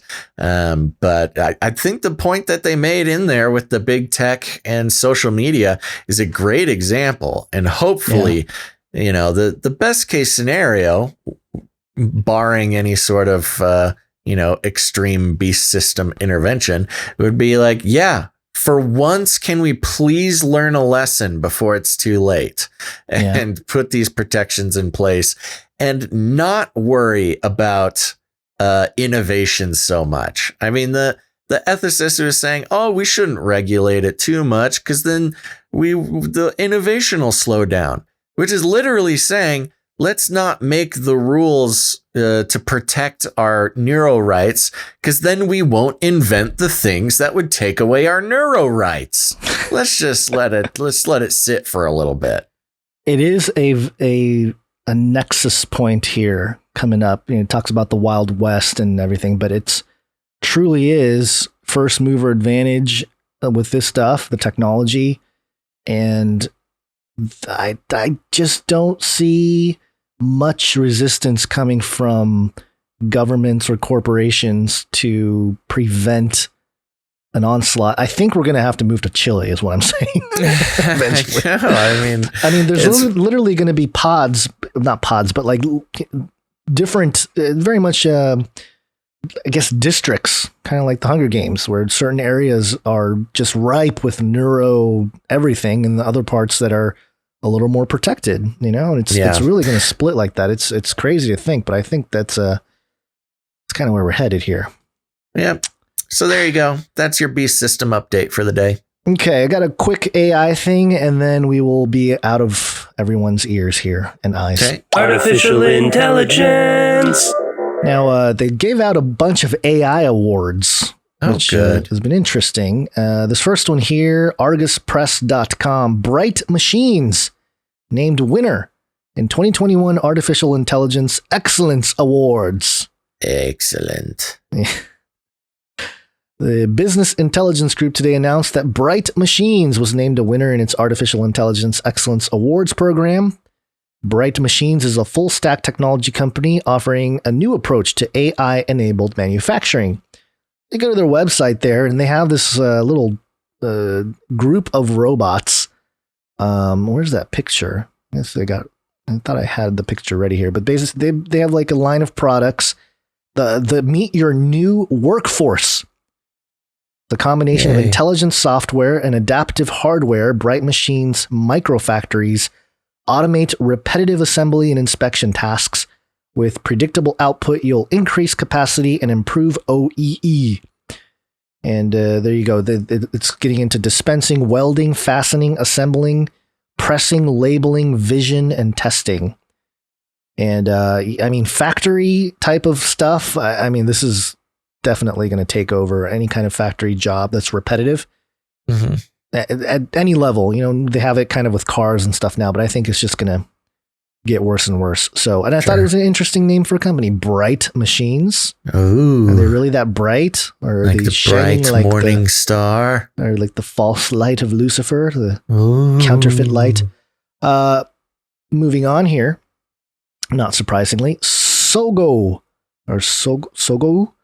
named winner in 2021 Artificial Intelligence Excellence Awards.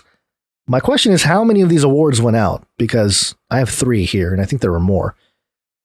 Sogo Inc., an innovator in search and a leader in China's internet industry, today announced it has been named a winner of Business Intelligence Group's 2021 Artificial Intelligence Excellence Awards.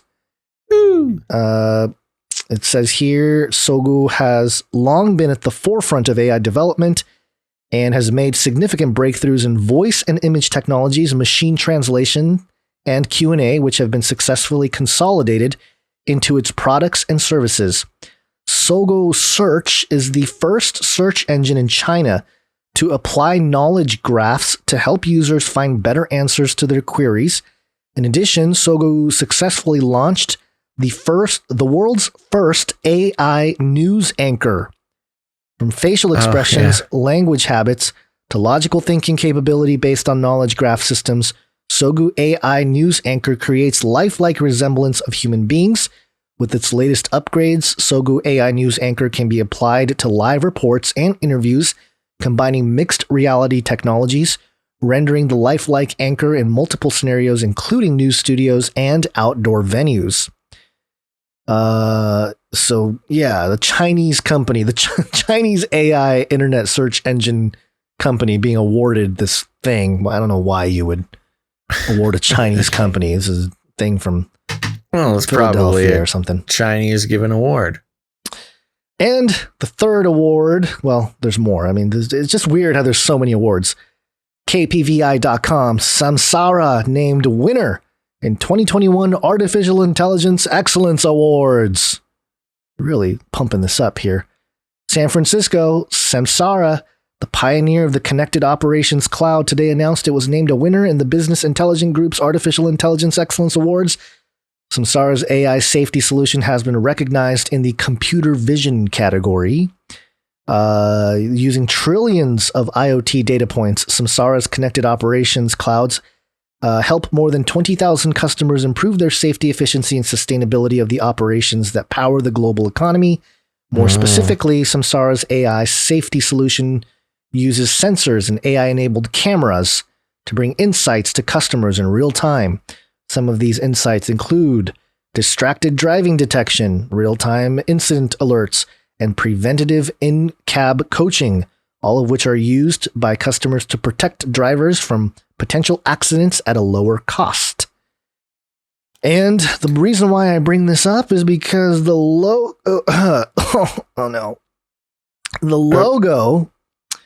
for Samsara is the owl. Yeah, well, and do you know what Samsara means? What does Samsara mean? Samsara, I believe, in Eastern traditions, is like the cycle, the birth, death, rebirth. Hold on, let me get an official definition here. Yeah, if you go to Illuminati symbols, the eternal cycle of birth, suffering, death, and rebirth. There you go. Yeah, it's the Ouroboros. Yes, it is the Ouroboros. If you go to IlluminatiSymbols.info, it goes through a whole list of the owl symbolism, Bohemian Grove, Mazda being one of them. Mm-hmm. There's another Bohemian Grove picture from back in the day with the owl in the background. You have Harry Potter. You got the US $1 bill, the Illuminati Minerval owl, and so on. So, no surprises there. Perfect. Yeah, well, I'm glad they're going to be having their electronic eyeballs on me, making sure I don't fall asleep while I drive. But hey, it's really inconvenient. It's really taxing on these machines to keep an eye on you. Why don't we just connect you directly? It just saves so much trouble. Just put that chip in your brain is what I'm trying to say. That's a great point. All right. Well, I think, yes. No, I'm saying I think we're done. Oh, yeah. I think we are also done. So, okay. There we go. Very good. How did we go along again today? Oh, yeah. Again, over 3 hours. We just can't help ourselves. Yeah, we got to go.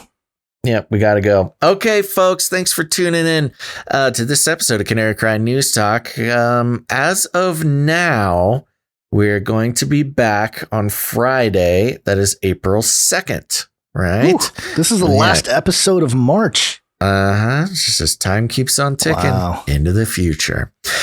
So put that on your calendar. Make sure to turn on notifications. If you haven't done it yet, I'm looking at the likes across the web here. Make sure to hit the like button, subscribe, and turn on notifications, baby. Subscribe, bell button, all. Like, subscribe, bell button, all.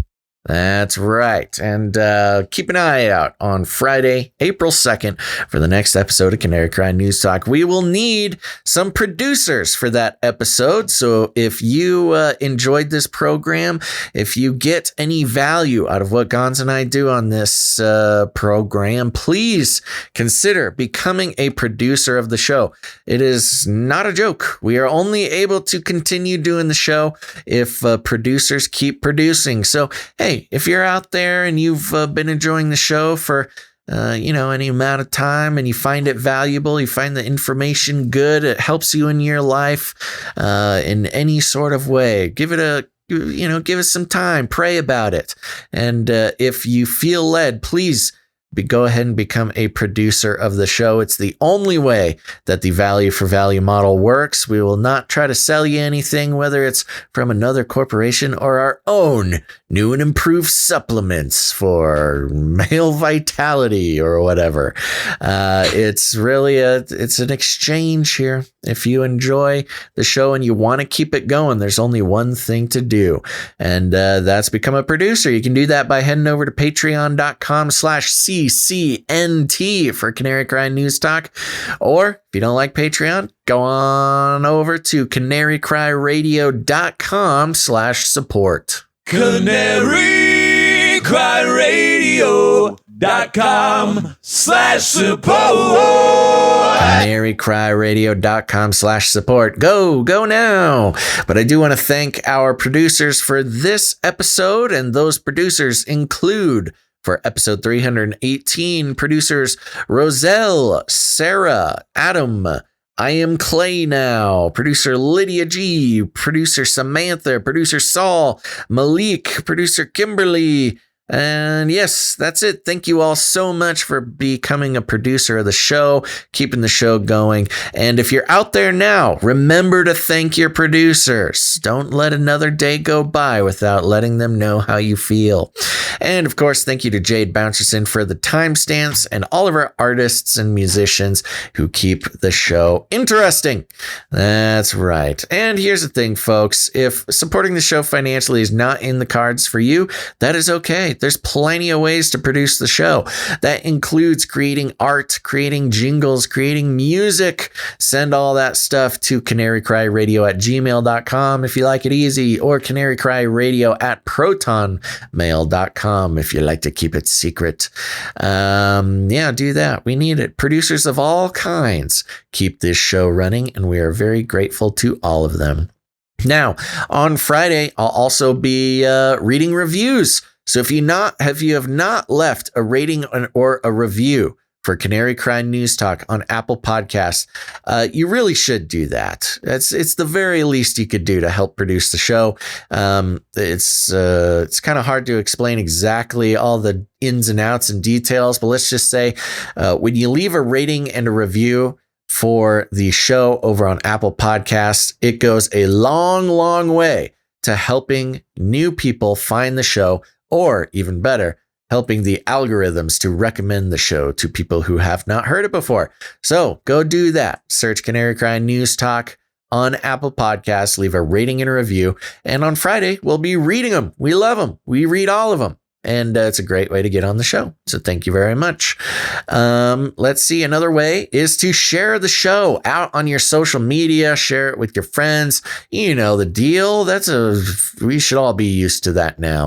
We understand that, social media just is what it is. But if you're still participating on it, if you're posting pictures of your vacations and your breakfasts, why not share an episode of Canary Cry News Talk? Do something good while you're on that Facebook or Twitter or whatever. That also goes a long way to helping out the show. You can just press share out this episode, maybe a different episode, whatever you want. Just help us out. Come on, help us out. Also, lastly, you got friends, you got family. They're starting to wake up to the fact that the world is not what it seems. And we think we're a pretty easy step into the expansive world of learning the truth about all these funky things. So go ahead and share an episode directly with your friends and family. It's much easier to listen to a new podcast that somebody you know and trust shares with you rather than an algorithm. So that's the best way to help out the show in that regard. So thank you very much. Here's the thing. We like to call that rattling cages. And if you need any other instructions, here's what you do. You walk right up to them, you grab them by the cage, and then you shake it. The end of the world occurred pretty much as we had predicted. I want to shake things up, stir up some controversy, rattle a few cages. Hey, stop that! You'll never silence me. I'm the last angry man, a crusader for the little guy. Leave the bird alone. Never. Rattle a few cages. Rattle a few cages. The human race will have every opportunity to improve. And if they don't? Ask Noah. That's right. Just ask Noah. Gons, got any last words? Don't be fooled tomorrow. Oh my gosh. Is it April Fool's Day? Tomorrow is April Fool's. Oh my gosh. Beware. Don't leave your homes. Put 15 masks on your face. 15 masks. Don't leave your homes. And stay away from any German shepherds named Major.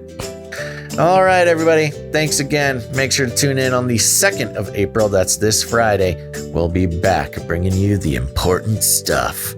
So thanks for listening to this episode of Canary Cry News Talk. Make sure to tune in next time. But until then, think outside the cage. Called it. They are scum. Come on, man. Keep yapping, man. Boy, it's really a productive segment, man. Aborted feces.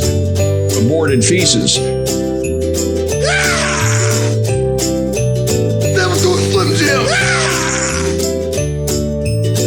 And melt those babies into candles. Look at us.